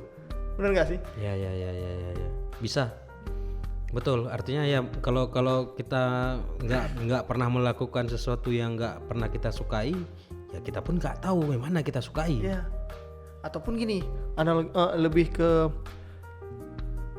kita tahu, kita cinta di, misalnya saya suka di bidang fashion. Ini industri fashion seperti ini. Tapi yang harus kita sadari adalah, come on man, in real life, you got to work, you got to get money for life. Jadi harus ada penghasilan untuk hidup, harus ada ini. Kalau bisnismu nggak make money, nggak make profit, gimana dong untuk hidup? Kita harus realistis terkadang, nggak bisa dengan dengan idealis kita yang terlalu kuat, kita kejar passion gini sehingga kita down. Untuk apa menghabiskan semua tabungan kalau kita udah tahu itu bakal habis? Nah, dari situ konyol. Dari situ makanya saya langsung mikir tuh, ini tabungan sekian, kalau saya lanjutkan ke fashion yang ada duitnya habis, tabungan habis. Sebaiknya saya switch. Apa yang harus saya kerjakan? Saya cari kafe-kafe di situ. Ternyata kalau bangun kafe di Jakarta nih nggak sedikit modalnya. Sewa toko aja udah sekian, ini sekian. Aduh, ini nggak mungkin ini kan. Betul. Pulanglah dulu ke Aceh. Pulang ke Aceh, keliling, sering ke Banda, keliling. Ini kayak saya harus bangun. Kayak ini kayak industri makanan cocok untuk dimulai dan cocok di kantong juga nih. Nah, ibaratnya gitu. Cocok di kantong juga. Makanya mulai di industri makanan, Taksim, mulai Taksim Cafe. Mulai ke Taksim. Berarti tadi palepi.com sebenarnya bukan mati, tapi mati suri itu artian hold dulu ya. Bisa dibilang hold dulu kalau bisa jadi suatu saat nanti mungkin itu akan jadi anak perusahaannya Palepi Group mungkin apa yang akan kembali hidup lagi gitu kan. Karena kan kayak tadi itu juga sebenarnya adalah bukan the real business yang akhirnya Reja sadari itu bukan real business yang sedang aku lakukan. Ya paling tidak itu adalah tempat belajar aku gitu, tempat belajar aku di bisnis. Berarti banyak kali udah tempat Reja belajar ya. Dan tempat Reja belajar itu adalah tempat Reja jatuh bangun gitu ya. Tempat Reja yang melakukan banyak yang juga sebenarnya yang kemudian disadari di kemudian hari. Oke, tapi itulah experience the best teacher ya. Kan? Benar banget tuh. Pengalaman tuh guru-guru yang terbaik yang bisa jadi tempat kita belajar. Oke, berarti balik ke Aceh tadi, kemudian keliling bikin bisnis makanan cocok nih kayaknya di Aceh. Bikinlah Taksim. Hanya sesimpel itu pikiran aja awalnya? Atau Umak banyak kali kafe-kafe udah di Aceh ini atau kayak mana? Waktu itu ini gimana caranya? Dengan tabungan sekian, saya jangan seperti kejadian bisnis fashion lagi nih. Iya. Saya harus cepet return of investmentnya. Jangan lama-lama invest karena gasnya udah tabungan udah ini udah goyang. Tabungan udah goyang ya kan. Ibaratnya angka 3 berapa digit lagi kan. Tapi bikin Taksim tahun berapa pertama? Taksim tahun lalu. Taksim ulang tahun 4 Mei, 3 hari lagi ulang tahun Taksim. 3 hari lagi ulang tahun Taksim. Yang ke-1? Yang pertama. First anniversary. Ya udah kita ucapin aja nih, mudah-mudahan nih mungkin tayangnya nanti juga ketika Taksim lagi ulang tahun kan. Happy birthday lah Taksim kan. Happy birthday Bang Reja yang hadir malam ini, di podcast. Mudah-mudahan ya Taksim warna-warna baru dunia kuliner Aceh lah ya. Tapi tapi aku ini kita merayakan merayakan hari lahirnya, hari jadinya Taksim. Kita bicara sejarah Taksim sedikit sekarang. 2019 berarti pertama dibikin. 4 Mei 2019. Kalau 4 Mei 2019 itu berarti sehari sebelum Mak megang ya. Mbak megang bulan tahun lalu kan gitu. Lebih telat kan? Iya. Mak megang puasa atau Mak megang hari raya tuh? Puasa ya. Puasa ya. Nah, kembali ke motivasi bikin Taksim. Kan kafe, apalagi 2019 bikin kafe di Banda Aceh itu udah banyak kali banyak kali. Dan bicara kafe, kalau warung kopi emang udah bejibun ya kan, bahasanya udah bejibun, udah beleak lah kalau istilah orang-orang datang ke Aceh itu satu toko selang satu kedai kopi gitu kan. Tapi kok ini yang kemudian Reja pilih gitu. Oke lah, ini menjanjikan memang bikin bisnis makanan gitu kan, tapi kok bikin kafe dengan konsep cafe and resto. Kenapa? Karena namanya kan Taksim tuh. Cerita awalnya. Cerita nama Taksim sedikit boleh tuh. Nah, Taksim itu adalah salah satu jalan yang terpadat di Istanbul. Jadi kalau kita memasuki jalan Taksim itu ibaratnya kita kayak nggak bisa lari karena memang kiri kanan semua orang semua. Jadi harapan kita Taksim itu seramai itu.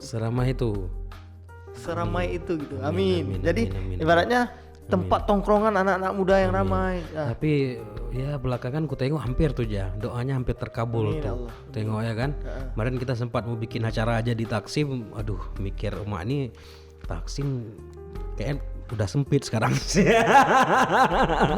Kayaknya butuh ekspansi tuh toko samping tuh. butuh diakuisisi oleh Taksim itu. Berarti itu terinspirasi dari jalan terpadat di Istanbul ya. Itu memang jalan terpadat di Istanbul yang namanya Taksim itu juga memang jajanan makanan juga jadi padat. Memang food culinary semuanya di sekeliling jalan itu. Lengkap di jalan itu. Di jalan itu abang bisa lihat stores, terus abang bisa semua ada, masjid ada, gereja ada, mungkin semua ada. Oke. Terus berbagai kalangan manusia ya, yang Afrika, yang European, multikultur semuanya ada di jalan itu. Ibaratnya mungkin kalau di Malaka itu Jangkar Walk tuh ya. Jonker Walk Street apa ya kalau di Malaka, pernah nggak tahu itu? Artinya banyak jajanan dan orang jalan kaki semua gitu ya. Mungkin Rame jalan gitu kaki. ya. Dan nggak bisa masuk itu. Nggak bisa masuk kendaraan sembarangan gitu ya. Oke, udah betul lah berarti itu. Memang di beberapa negara ada memang lokasi-lokasi spot-spot yang dan itu rata-rata pemikatnya adalah makanan gitu kan. Oke, Taksim Cafe and Resto, kita bicara lebih lanjut. Reja punya konsep apa sebenarnya sehingga buat Reja yakin aku bikin Taksim ini walaupun udah sadar nggak sih ini udah banyak kafe di Banda Aceh, sadar kan? Yeah. Udah banyak kafe dan Cafe and Resto itu juga udah lumayan ada lah beberapa gitu. Artinya Reja kemudian yakin tetap bikin Cafe and Resto, apakah punya segmen sendiri atau punya nilai beda unik sendiri yang Reja bangun? Sebenarnya kalau dibilang sejarah Taksim, kenapa Taksim Cafe and Resto ini, karena background saya dulu di ekspor kopi, jadi itu susah banget dulu dapet yang benar-benar petani kopi daerah. Jadi bikin kafe ini saya ingin suatu saat saya bisa banyak kenal sama petani daerah, di mana saya bisa mendapatkan biji-biji kopi yang berkualitas dan bisa diekspor kembali ke Turki. Via Taksim. Taksim ini ibaratnya jadi labnya untuk kopi yang akan diekspor. Lab sekaligus display ya? Ya, display. Tempat display kopinya ya. Jadi ini kita tahu pasar ketika kita buka tokonya. Nah, jadi awalnya dari situ. Di samping itu, ini kalau jual makanan biasa aja semua udah ada gitu kan. Iya. Jadi makanya makanannya pun awal-awal abang kesana pasti ingat banget Turki banget makanannya. Betul, pokoknya Turki banget. Ini gede orang Turki kayaknya nih. Jadi karena Turki banget, nggak cocok sama lidah Aceh. Nggak cocok ya? Nggak cocok. Karena di Turki tuh hambar gini. Reja tahu nggak makanan Turki pertama yang aku makan? Apa? Ketika tsunami itu, roti Turki. Itu kalau yang dengar podcast ini, terutama anak-anak Banda Aceh itu pasti sangat dekat sama yang nama roti Turki. Apa itu. kata mereka? Dan itu enak sekali ketika dibuat sama orang Turki. Setelah pasca orang Turkinya balik ke Turki, ya kan, dibuat sama nggak tahu siapa yang buat, ya kan, itu roti bisa jadiin palu tuh buat Ya parah tuh. Yang dulunya ngantri itu di kawasan Tapi pas Lungbata. orang Turki buat emang enak banget. Enak kali itu waktu dibuat orang Turki, bapak-bapak Turki itu ngantri itu di jalan Lungbata itu sepanjang jalan tuh orang ngantri roti Turki itu udah itu. Pokoknya kalau aku ngantri roti Turki itu ngajak satu keluarga aja. Karena setiap antrian tuh dikasih satu orang 2. Jadi biar dapat banyak gitu kan, aja mama aja bapak gitu kan, mau ngajak saudara ngantri. Nanti pulang makan pakai susu. Tuh mantap kali itu. Itu masa-masa tsunami ya, masa-masa tsunami. Ya aku bilang, ya kayak aku bilang tadi, kalau begitu selesai orang Turkinya pulang, roti itu ya kita ambil bisa kita ketok palu tuh. Saking kerasnya, nggak tahu lagi kualitasnya. Nggak tahu entah kayak mana, dicampur entah tepung apa ditaruh. Tapi itu makanan Turki yang pertama dan itu kesan pertama begitu menggoda makanan Turki aku makan itu ya. Jadi kalau Reja bilang tadi nggak cocok di mulut orang Aceh, ya mungkin makanan yang sejenis lainnya mungkin ya yang. Tapi kan makanan Turki identik daging. Kebab cocok. Kebab cocok. It depends. Jadi waktu yang Reja buat itu nggak cocok karena mungkin konsepnya memang bumbu-bumbunya terlalu Turki. Terus makanya Reja buat cita rasanya Turki kali ya. Reja ubah ke cita rasa Nusantara. Oke. Makanan Turki tapi cita rasanya Nusantara. Oke, makanan Turki cita rasa Nusantara. Ya. Itu yang kemudian ketika Reja coba itu gimana, orang suka atau memang si orang? Alhamdulillah antusias dari masyarakat waktu Reja switch ke cita rasa Nusantara ini udah lumayan. Ya, mereka udah mulai tertarik sama makanan-makanan Turki. Bahkan ada beberapa makanan Turki yang jadi favorit mereka gitu. Cuma ada beberapa kendala.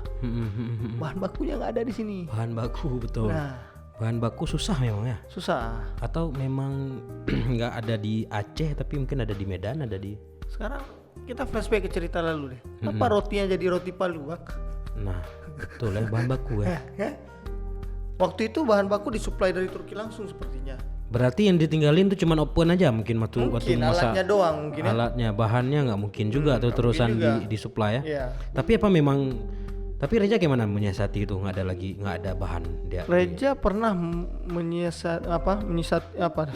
Menyiasatinya gimana? menyiasatinya dengan cara pakai bahan di sini, tapi kita teliti terus, kita research terus gimana caranya sampai MVP, sampai minimum viable product, sampai seenaknya minimumnya lah segitunya. Cuma Selemah-lemah iman lah enaknya gitu. hebatnya gitu. Tapi ada rasa nggak puas di diri Nggak Reja. puas. Ini bukan benar-benar makanan Turki yang saya lihat di Turki. Jadi I don't want to sell fake things. Iya kan? Reja nggak mau jual sesuatu yang Ya, fake itu. yang Jadi fake. gini. Suatu saat ketika orang-orang di sini pergi ke Turki, mereka pulang mereka bilang, ya beda baklava yang kumakan sama baklava yang ada di sini kok. Kita mau bilang apa coba? Ya, ya tapi ya gimana nggak beda kayak gitu kan, kita kesana ke Turkinya aja udah berapa habis tiket maksudnya Iya, kayak gitu. gitu. Tapi paling tidak kamu udah kenal baklava sih ya kan, kamu udah kenal makanan Turki tapi kamu belum pernah ke Turki. Ya aku pikir is okay aja, artinya Reja yang masak ataupun yang pemilik usaha makanannya sendiri punya pikiran ya aku harus bisa mencapai selemah-lemah iman dengan segala macam keterbatasan gitu ya. Ya ini masih bisa disebut makanan Turki ya gitu kan. Ya paling tidak ya bentuknya sama kayak gitu. Aku kan ya orang awam mungkin melihat ini bentuknya ya oke, bentuk makanan Turki kan buka restoran makanan asing di sebuah daerah kan bukan bicara masalah rasa juga aku pikir, tapi kita punya educate informasi ya gitu kan, kita mengedukasi ini loh kita ngenalin makanan Turki itu kayak gini, kayak Suasananya gini. juga. Nah suasananya kayak gini, rasanya ya the real taste ya kamu harus ke Turki kayak gitu ya kan. Ya cuman ke Turki tiket pesawat berapa kan gitu. Nggak semua orang punya kesempatan untuk itu. Nah sejauh ini salah satu menu yang saya sendiri sudah pernah coba nih kawan-kawan ya, mungkin kawan-kawan yang dengar podcast dan nonton podcast kali ini, makanan yang ini luar biasa sih, saya sampai udah saya simpan di fotonya. Si asap lokaleko. Si asap lokaleko ini memang khas dari Turki ya? Enggak, ini udah mix banyak banget ini. Udah mix enggak, tapi si asap ini memang disebut si asap. Terinspirasinya dari mana? Bang tahu smoke beef? Smoke beef itu kayak mana maksudnya? Daging asap. Oh ya bahasa Indonesianya daging asap, oke. Ya kan? Jadi kan American smoke beef kita punya. Bener kan? Ya. Bener banget kan? Berarti itu bukan Turki ya? Ini kalau dibilang Turki ini nggak pure Turki. Ini memang nggak dari Turki. Ini memang hasil riset sendiri. Di mana si asap ini kami belajar dari proses pemanggangan Turki yang pakai bangunan itu yang dimasukin dagingnya, ada juga yang model tanam yang pernah lihat ya ada kalau di YouTube. Jadi sama American smoke beef juga ada, Indonesia juga punya daging asap. Jadi banyak banget udah. Indonesia juga ada daging asap ya? Ada daging asap kayak warung banyak pokoknya daging asap udah. Di mana-mana sudah ada smoke beef Indonesia. Berarti saya aja yang terlalu kurang informasi berarti. Ini dari berbagai referensi research kami bersama tim, itu lahirlah si asap. Itu menghabiskan waktu sekitar 5 bulan, Mah. Untuk lahir si asap ini. Eksperimen dulu. Selemah-lemah imannya si asap ini 5 bulan. Selemah-lemah imannya aja 5 bulan ya. 5 bulan. It's not easy to make something new. Seserius itu berarti ya, itu. Makanya ketika alasan Reja tadi kenapa makanan Turki itu yang kita hilangkan itu, kalau Reja belum dapat kualitas terbaiknya, Reja nggak mau. Nggak mau jualan fake situ ya. Ya, Reja kalau dibilang perfeksionis, nggak perfeksionis, tapi I just want to give the best of us. Kalau nggak bisa kasih yang terbaik dari yang lain, ya jangan dulu.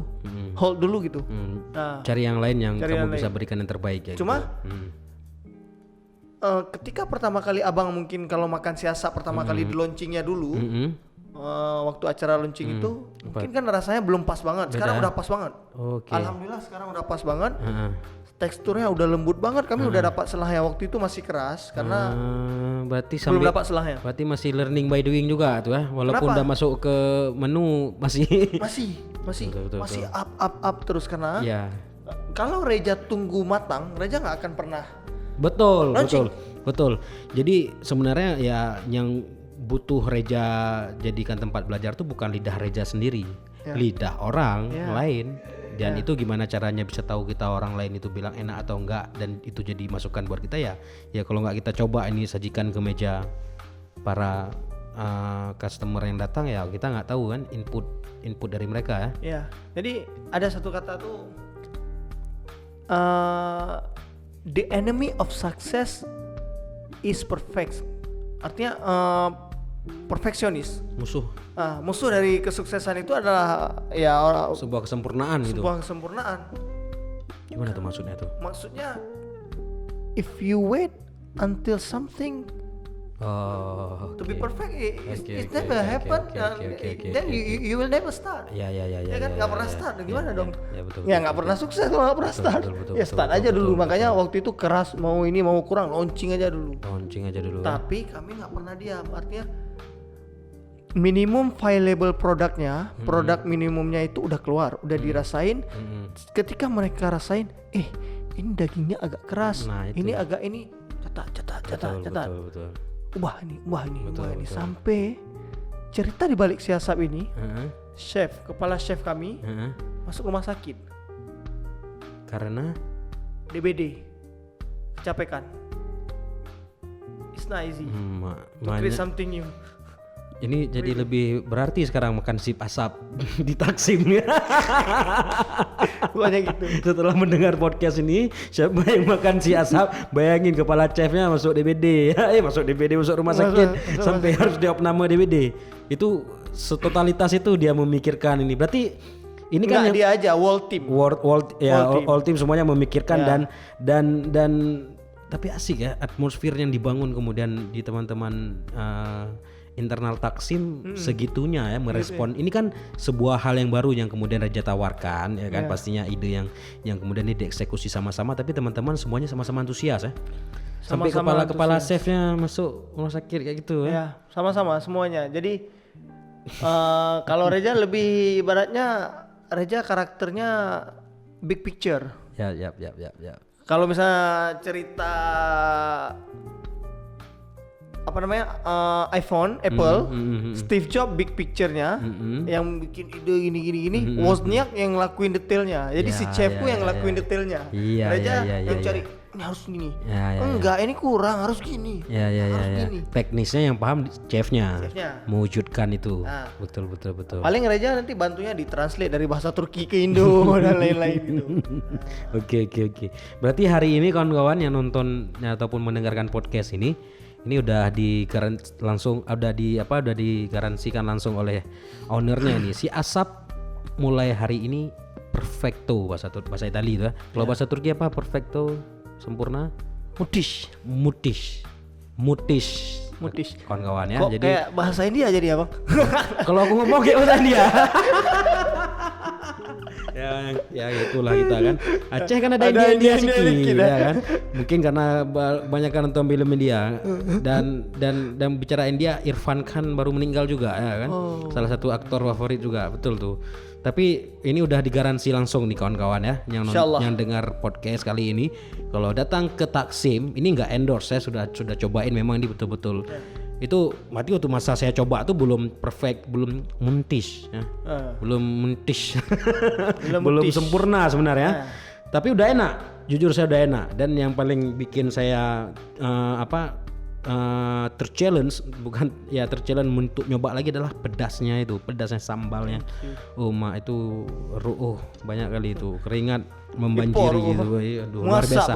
Artinya kalau pilek makan daging asap recommended, dan sekarang udah digaransikan ini udah perfect. Jadi sekarang tapi ada perubahan, artinya ada mungkin yang abang makan waktu itu sambal rica-rica ataupun sambal barbar yang memang pedesnya kayak barbar. Ya, barbar tuh kayaknya. Barbar tuh. Karena memang aku request, Dek, kasih sambal yang paling pedas. Ya. Serius tapi bang. Betul-betul pedas. Serius bang ditanya. Oh hai serius kabar juga gitu lah kan. Gaya kali ya kan Oma. Mungkin dia juga tengok Oma kok abang nih tanya baik-baik kok malah marah-marah kan. Betul-betul dikasih barbar lambalnya. Tapi itu pedas tapi enak. Aku yang paling suka maksudku karakteristik dagingnya itu. Iya. Ya kalau teman-teman sering lihat Instagramnya ownernya ini Bang Reja ataupun lihat Instagramnya Taksim, proses pembuatannya itu udah atraktif sekali itu pembuatan daging asap itu ya kan. Sup masuk di karantina dagingnya dalam beton itu ya kan. Luar biasa lah pokoknya. Berarti ini udah garansi perfect tuh ya. Oke, Ja. Bicara Taksim yang aku secara pribadi menilai ataupun mungkin teman-teman punya opini juga hari ini yang melihat yang sudah kenal Taksim ataupun yang belum kenal Taksim mungkin bisa datang nantinya di tengah masa pandemi. Di tengah masa pandemi ini kemarin lagi rame-rame, sekarang udah sepi. Nah, kayak mana? Karena Aceh santuy ini kayaknya aja. Warung kopi masih rame nih. Kayak mana cafe and restonya Taksim? Di sini kalau Taksim sendiri itu nurun omsetnya itu termasuk lumayan parah, artinya sampai mencapai 70%. Hah? Iya. Selama masa pandemi ini? Iya, selama Ramadan lebih ini ya. Kan kalau pas lockdown kemarin memang tutup kami 2 minggu. Karena jujur ketika gimana ya? Rasanya ketika lockdown itu saya sendiri takut sama ini, artinya bukan takut apa, khawatir sama pandemi ini, virus ini. Kita nggak bisa meremehkan virus ini gitu kan.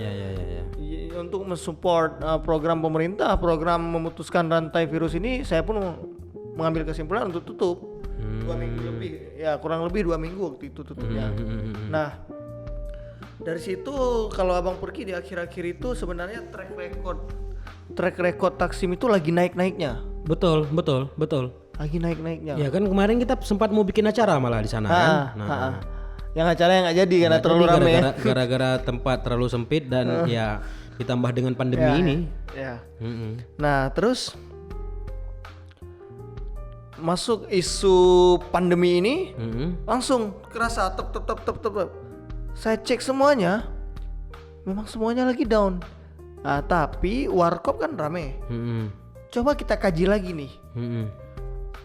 Marketnya warkop sama marketnya kafe itu beda. Iya betul. Ya. Itu beda.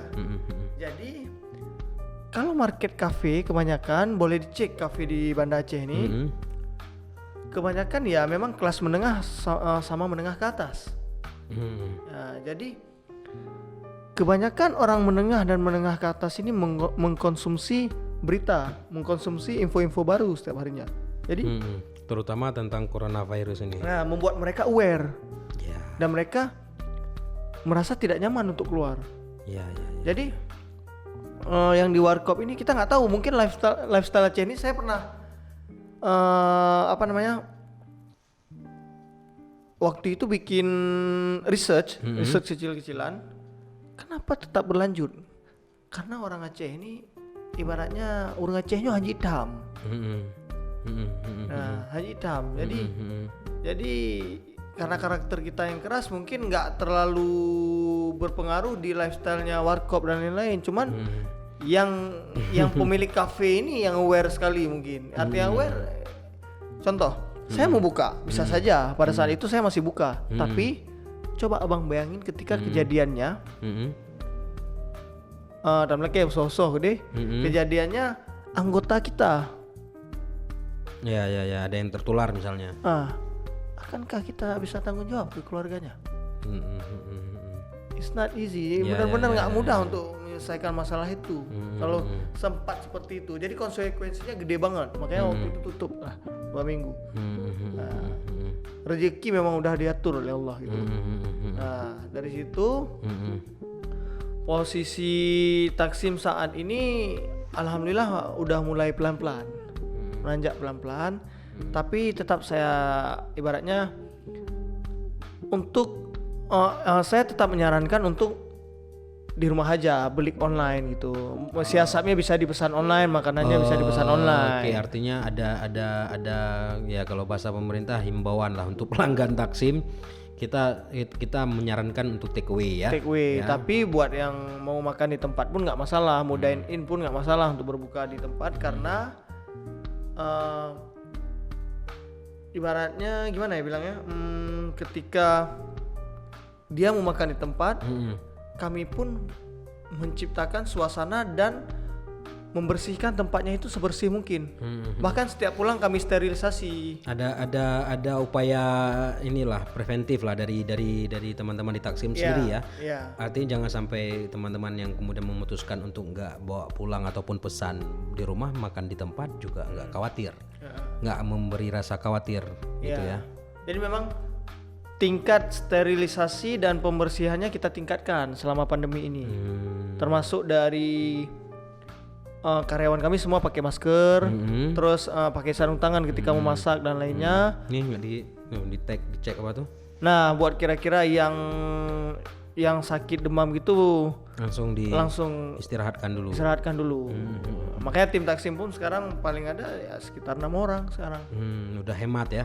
Agar nggak terlalu ini juga. Itu tapi mereka pola kerjanya akan ada berubah nggak sih selama masa pandemi ini? Mungkin dulu bukanya berapa jam, sekarang jadi lebih singkat. Enggak. Ditambah lagi puasa. Oke, beda ya, kan? Betul. Sekarang buka dari jam 4:30, jam 4, 4:30 sampai nanti istirahat tarawih, ba'da tarawih sampai jam 12. Oke. Tapi ada ini enggak sih? Tadi kita bicara tentang bagaimana kemudian melihat sebuah permasalahan dengan sudut pandang yang lain gitu kan. Di tengah pandemi ini dengan berbagai macam pilihan-pilihan, rasa-rasanya nggak ada pilihan yang bagus, semuanya itu pilihan yang buruk gitu kan. Baik kita masyarakat maupun pemerintah sendiri. Bagi pemerintah hari ini memilih untuk melockdown, istilah melockdown misalnya, ataupun memilih untuk menyetop, betul-betul memperketat karantina, kasihan dengan ekonomi masyarakat gitu kan. Ketika pilihannya itu, tapi ketika pilihannya mementingkan ekonomi masyarakat, melonggarkan sedikit tentang pengawasan kesehatan, takutnya pandemi ini makin bertambah. Istilahnya kan dua buah pilihan yang buruk nih, nggak ada pilihan yang baik gitu kan. Nah, Reja sendiri sebagai salah satu, aku lihat ya salah satu lah, aku rasa bukan hanya Reja mungkin yang terkena dampak dari pandemi ini terhadap usaha bisnisnya gitu kan, terutama bisnis makanan minuman di Aceh luar biasa banyak sekali, pasti banyak yang kena dampaknya. Ada peluang nggak yang kemudian muncul di pikiran Reja ataupun di sudut pandang Reja terhadap permasalahan ini? Ada sebenarnya. Jadi gimana tuh? Taksim itu konsepnya itu adalah kita menjual makanan, menjual produk makanannya, kita menjual minuman dan suasana tempatnya sebenarnya. Jadi kebanyakan penjualan Taksim Cafe itu adalah orang yang makan di tempat, orang yang nongkrong di tempat. Jadi orang yang memang nongkrong rame-rame gitu kan. Coba bayangin sekarang mereka nggak bisa nongkrong lagi. Betul. Jadi itu kan pasarnya itu adalah pasar offline. Taksim menuju pasar online itu baru masa transisi, baru naik. Nah, masa transisi sekarang. Sebelumnya, baru lagi naiknya menuju ke online pembelian dari siasat online. Oke. Jadi di masa pandemi ini, yang seharusnya plannya Reja itu online marketing, online sales, semuanya itu difokuskan setelah Ramadan. Tapi semua itu harus diundur sekarang. Kenapa Reja bilang setelah Ramadan? Karena plan kita biasanya kafe, resto itu panen di bulan Ramadan. Ya. Bisnis makanan betul. Panen di bulan Ramadan. Panen ini sudah kita tunggu-tunggu sejak tahun lalu, sudah kita persiapkan sejak tahun lalu. Kalau masalah Reja baru selesai lantai dua baru-baru ini aja. Itu untuk mempersiapkan Ramadan. Untuk kapasitas orang itu kita udah prediksi sekian. Untuk orang bukber gitu kan. Di atas 100 orang, prediksinya di bawah 150 orang harus mencapai. Cuma ya mungkin Allah punya rencana yang lain. Dan kita harus selalu mencari celah untuk memandang sebuah kejadian itu dari sisi positif gitu. Ya posisi positifnya saat ini adalah kami dipaksa untuk menguatkan sistem online kami. Jadi yang dijadwalkannya sebenarnya setelah Ramadan tapi kemudian ini dipercepat. Tapi sistem online yang sebenarnya disiapkan itu kayak mana maksudnya? Apakah via GoFood, GrabFood itu atau kayak mana maksudnya? Ya, jadi via online yang disiapkan itu benar, yang pertama GrabFood dan GoFood. Tapi kami juga mempersiapkan yang lebih ke arah ibaratnya gini. Kan tadi kebanyakan kita membahas tentang timnya Taksim yang di bidang kitchen ya, di bidang produk ya. Kami lagi fokus ke online marketing dan lain-lain. Supaya memang mungkin sudah mulai dikenal orang, dimulai dari online-nya, dari sosial medianya, tapi kami memfokuskan lebih fokus ke situ. Supaya salesnya itu dari online-nya yang banyak. Karena memang saat ini kalau nggak mau beli online, mau makan di tempat, was-was dong. Walaupun kami udah mensterilisasi sebaik mungkin, buat mereka yang was-was yang nggak mau keluar ya, yang belum tahu Taksim itu ada jual online, ya kita fokuskan ke situ banget sekarang. Oke. Jadi energi yang ada hari ini memang dicurahkan untuk meng-up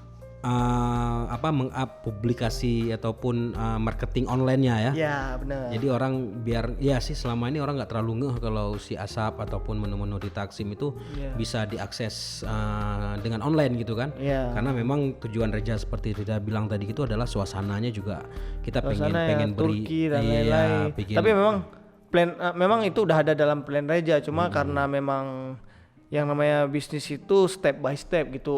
Ibaratnya yang untuk permasalahan secara offline alhamdulillah kami udah selesai. Masalah online PR online kami belum selesai. Berarti yang online itu punya challenge yang beda sendiri ternyata. Kalau bagi Reja pribadi itu ya. Bisa dibilang ibaratnya itu ya bidang yang lain gitu.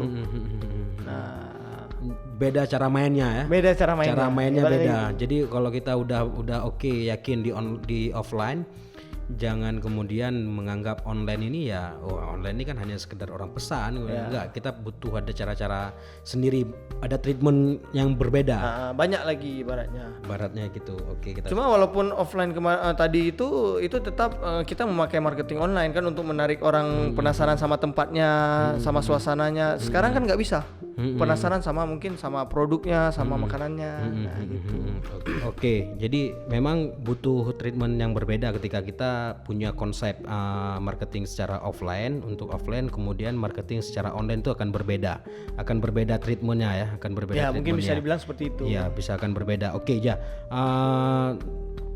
Berarti setelah kemarin Taksim sempat 2 minggu ditutup untuk kemudian mencegah penyebaran pandemik ini, tapi akhirnya Reja punya keyakinan untuk sudah mulai buka lagi sekarang itu. Kenapa punya keyakinan untuk mulai buka lagi, kenapa?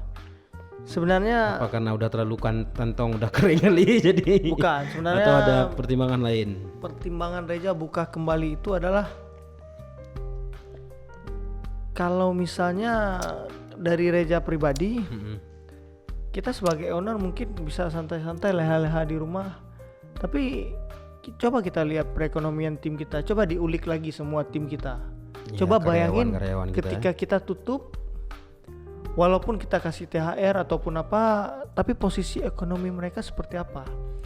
Jadi Reja dapet telepon, ibaratnya ya dapet curhatan dari tim-tim bahwa kita harus bergerak lagi apapun caranya. Jadi ibaratnya mereka punya tanggung jawab yang mereka membutuhkan, ya setiap hari ataupun setiap bulannya mereka butuh biaya untuk hidup. Itu alasan Reja paling kuat buka lagi. Jadi apapun, ibaratnya kita nggak bisa egois untuk ekonomi kita pribadi. Kita harus melihat tim kita. Nah, ketika tim berbicara we ready to open it again, ya let's try it.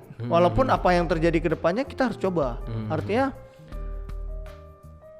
kesenangan owner itu ataupun seorang leader itu ketika tim mereka senang, ketika tim mereka bahagia. Jadi kalau selama ini tim saya bisa kasih saya ibaratnya penghasilan, baik itu dari segi materi ataupun dari lainnya.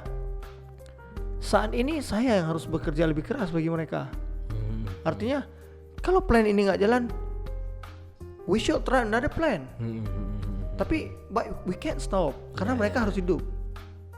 Nah, itu alasan paling kuat Reja kenapa harus mulai. Ya ada pertimbangan itu, malah sebenarnya teman-teman tim yang kemudian lebih meyakinkan Reja untuk kemudian ya kita bisa lakukan sesuatu, melihat peluang yang baru di tengah masa pandemi ini ya. Karena awalnya Reja itu mau off itu selama 1 bulan awalnya. Niat awalnya gitu. Ya, tapi 2 minggu dapat telepon dari tim. Udah banyak curhat. Nah, udah dari tim harus mulai lagi ini. Oke, let's do it. Let's try gitu kan. Artinya ketika mereka udah yakin ya kenapa kemudian kita ragu gitu kan. Ya cuman ya banyak catatan ataupun SOP khusus yang kemudian harus diterapin ya. Salah satunya mungkin dengan sterilisasi yang harus ditingkatkan mungkin berkali-kali lipat kali ini gitu kan. Oke, artinya ya kawan-kawan, aku pikir nggak semua nggak cuman bisnis makanan dan minuman yang hari ini punya dampak yang sangat ya kayak Reja bilang hampir 70% tadi omsetnya sempat turun gitu kan. Dan belum lagi ya ini sekarang masa-masa Ramadan, tapi Reja bilang tadi Taksim sekarang udah mulai membaik, pelan-pelan mulai membaik ya. Dalam beberapa hari ini udah mulai membaik, cuman belum di performa terbaik lagi belum ya. Belum di target kita. Terus banyak orang bilang gini, kita tadi kan bahas bahwa dengan online marketing mungkin kita push secara online supaya omsetnya itu naik. Tapi kita kaji lagi, beda kita sama, karena gini, dari pakar-pakar bisnis itu sering Reja baca di artikel, beberapa dari mereka itu memang benar-benar bisa melakukan, artinya bisa pivot. Pivot itu ibaratnya switch ide lah, tapi tetap di tumpuan yang sama, di jenis bisnis yang sama. Itu mereka berhasil, Bang. Dengan momentum corona ini mereka buat bisnis baru. Artinya mereka buat inovasi baru untuk corona ini. Iya betul. Di Aceh ini Reja buat marketing ibaratnya. Kita fokus ke marketing, kita online kan. Setelah Reja teliti, Reja kan ya kita teliti, kita lihat pasar-pasar, kita lihat kafe-kafe yang lain itu, kita bisa baca kalau itu penjualannya, salesnya bagus, itu nggak sulit lah untuk baca satu kota kan. Nah, udah dipaksa secara marketing pun salesnya tetap nggak naik berat banget, nggak naik signifikan, tetap ibaratnya tetap ada pengaruh dari pandemi ini. Jadi maksud Reja, ketika Reja baca teori ataupun baca pemikiran-pemikiran ataupun hasil riset dari pakar-pakar luar, di Aceh ini ada sedikit berbeda kadang. Contoh, kondisinya di Aceh ini kita salah satu daerah daerah termiskin ya. Jadi ekonominya sudah terpuruk sejak dulu. Sejak sebelum ada pandemi. Abang bayangin, ditambah pandemi lagi. Betul. Daya belinya kan turun banget. Parah banget turun daya belinya. Jadi ada hal-hal yang mungkin dipaksakan marketing pun memang daya belinya sedang turun gitu. Cuma kita harus mencoba terus. Gitu. Mungkin kita bisa bikin program-program ataupun produk-produk yang cocok saat pandemi ini. Taksim, contohnya. Dari Palepi Group kami ada bikin Palepi Healthy Kitchen. Itu brand saya yang baru di bidang makanan, tapi belum launching. Belum launching.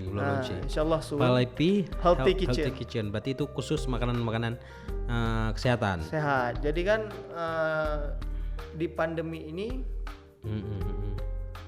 kita itu memang butuh asupan gizi dan lain-lain yang cukup. Imun. Melihat problem itu, kami memilih untuk membuat satu brand makanan sehat yang masih riset sampai sekarang.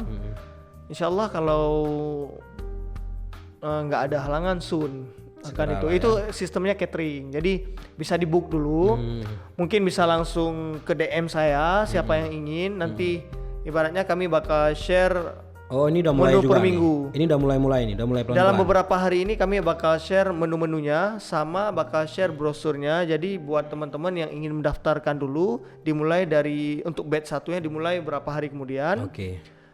Jadi dianterin juga. Jadi dianterin pun oleh tim Taksim. Jadi tim Palepi Healthy Kitchen. Jadi Kirain dijamin steril. Dianterin sama ownernya langsung ya kan. Ya, bahkan untuk 10 pelanggan pemesan awal pertama dianterin oleh ownernya. 10 pelanggan pertama diantarkan langsung oleh owner Palepi Healthy Kitchen. Buset.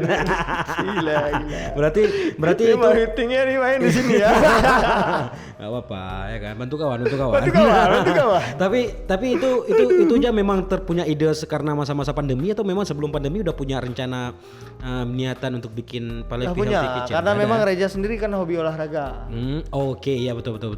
Jadi kan walaupun dilihat di feed dan lain-lain kan? suka Fitness, lari ya kan. Memang mau mengarah ke situ dan lagi-lagi mungkin itulah kita harus gimana ya, pinter-pinter ambil hikmah dari sebuah masalah gitu. Mungkin ini dipaksa untuk launching si brand Palepi Healthy Kitchen ini lebih cepat lagi. Semuanya memang ada hikmahnya kalau diulik-ulik ya. Ada jalan-jalan, ada tangan-tangan yang kita nggak bisa duga gitu. Iya, benar. Tangan-tangan Tuhan yang menggerakkan ini semua ya. Ya, banyak hikmah dan aku pikir semua teman-teman entrepreneur yang hari ini mungkin mendengarkan ini juga, aku pikir banyak sekali peluang di tengah sebuah permasalahan yang sekiranya aku pikir kita nggak akan dapat itu peluang, kita kan nggak akan bisa melihat itu sebagai sebuah peluang kalau kita ya terus-terusan melihat itu sebagai permasalahan, gitu kan. Ya kalau kita belum ada peluang tapi kita pengen mencoba peluang, aku pikir itu adalah tempat titik untuk memulai, kemudian kita melupakan permasalahan untuk kemudian menemukan peluang ya. Ya gitulah kira-kira aku pikir. Kawan-kawan, Reza sendiri banyak sekali yang tadi sudah di-share sama kita. Ada rencana-rencana yang sebenarnya itu tidak direncanakan itu untuk jalan dalam waktu dekat ini, tapi kondisi pandemi seperti ini yang kita juga tidak pernah menyangka itu akan datang hari ini, ya ada hikmah yang lain. Beberapa kegiatan, rencana, plan bisnis yang ingin dibangun jalan ternyata sekarang momennya. Yang terpenting adalah kita harus terus memandang positif, artinya tidak menyerah, tetap memandang positif, ambil hikmah dari sebuah masalah tersebut. Ketika kita sudah mencoba itu gagal, at least we tried, ya kan? Kalau kita nggak pernah mencoba, pasti yang terjadi adalah regretnya lebih besar, menyesalnya lebih besar. Itu sih kalau Reza tipikal seperti itu. Try it, after we tried, we fail. I'm happy because I tried. Paling tidak kita sudah mencoba. Kita sudah mencoba.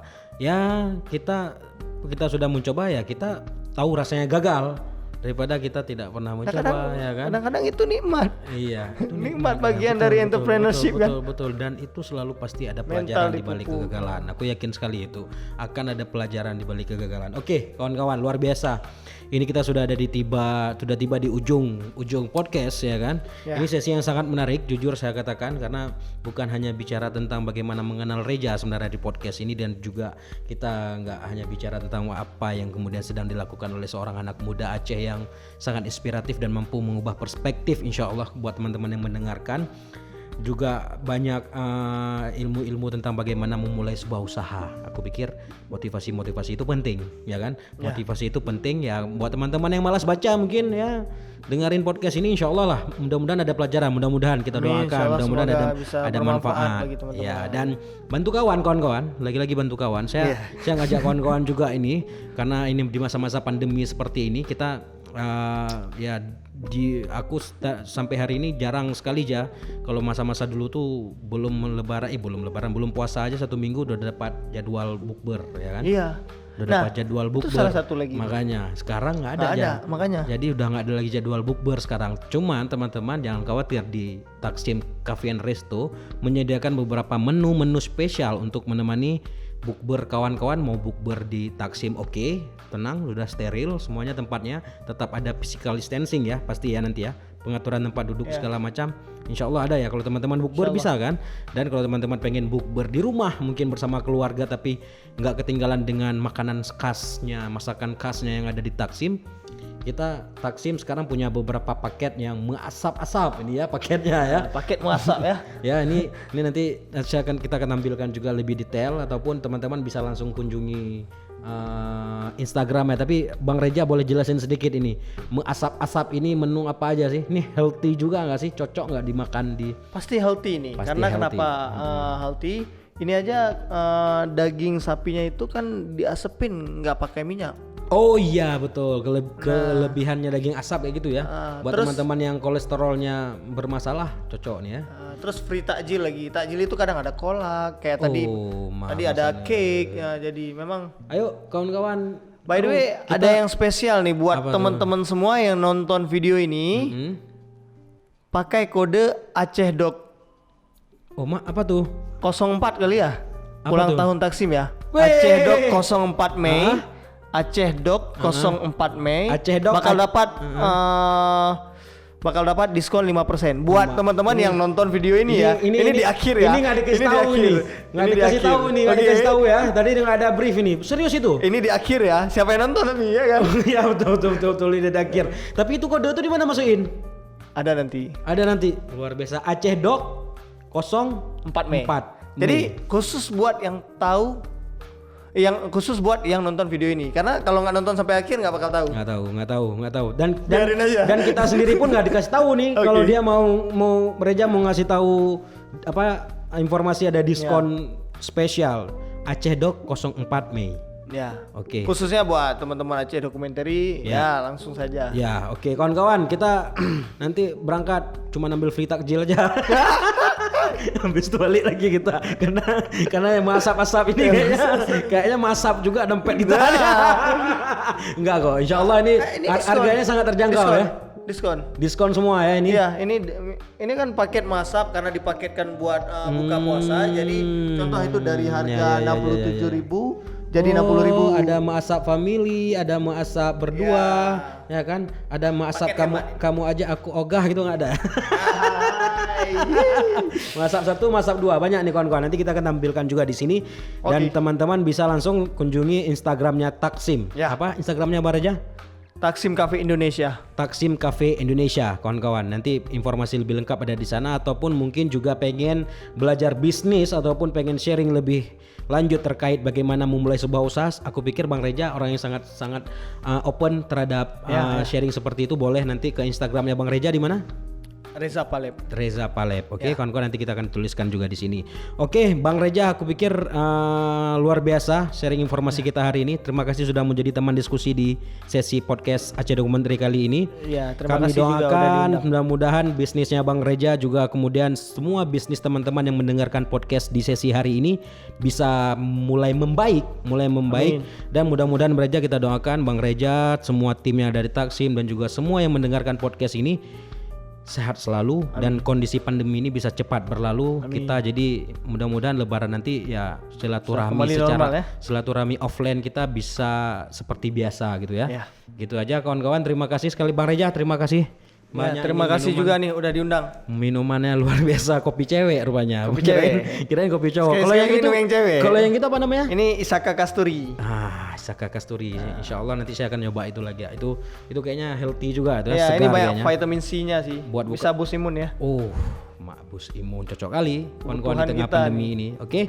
Itu saja kawan-kawan, terima kasih banyak sudah mendengarkan kita dan ya durasi kali ini memang agak sedikit panjang tapi aku pikir saya pribadi tidak terasa sharingnya luar biasa dari Bang Reja. Mudah-mudahan ini bermanfaat, mudah-mudahan ini bisa mengubah perspektif teman-teman semuanya melihat sebuah permasalahan, melihat sebuah kasus apa yang terjadi sekarang ini jadi sebuah peluang. Ya. Itu saja, terima kasih banyak. Saya akhiri, wassalamualaikum warahmatullahi wabarakatuh.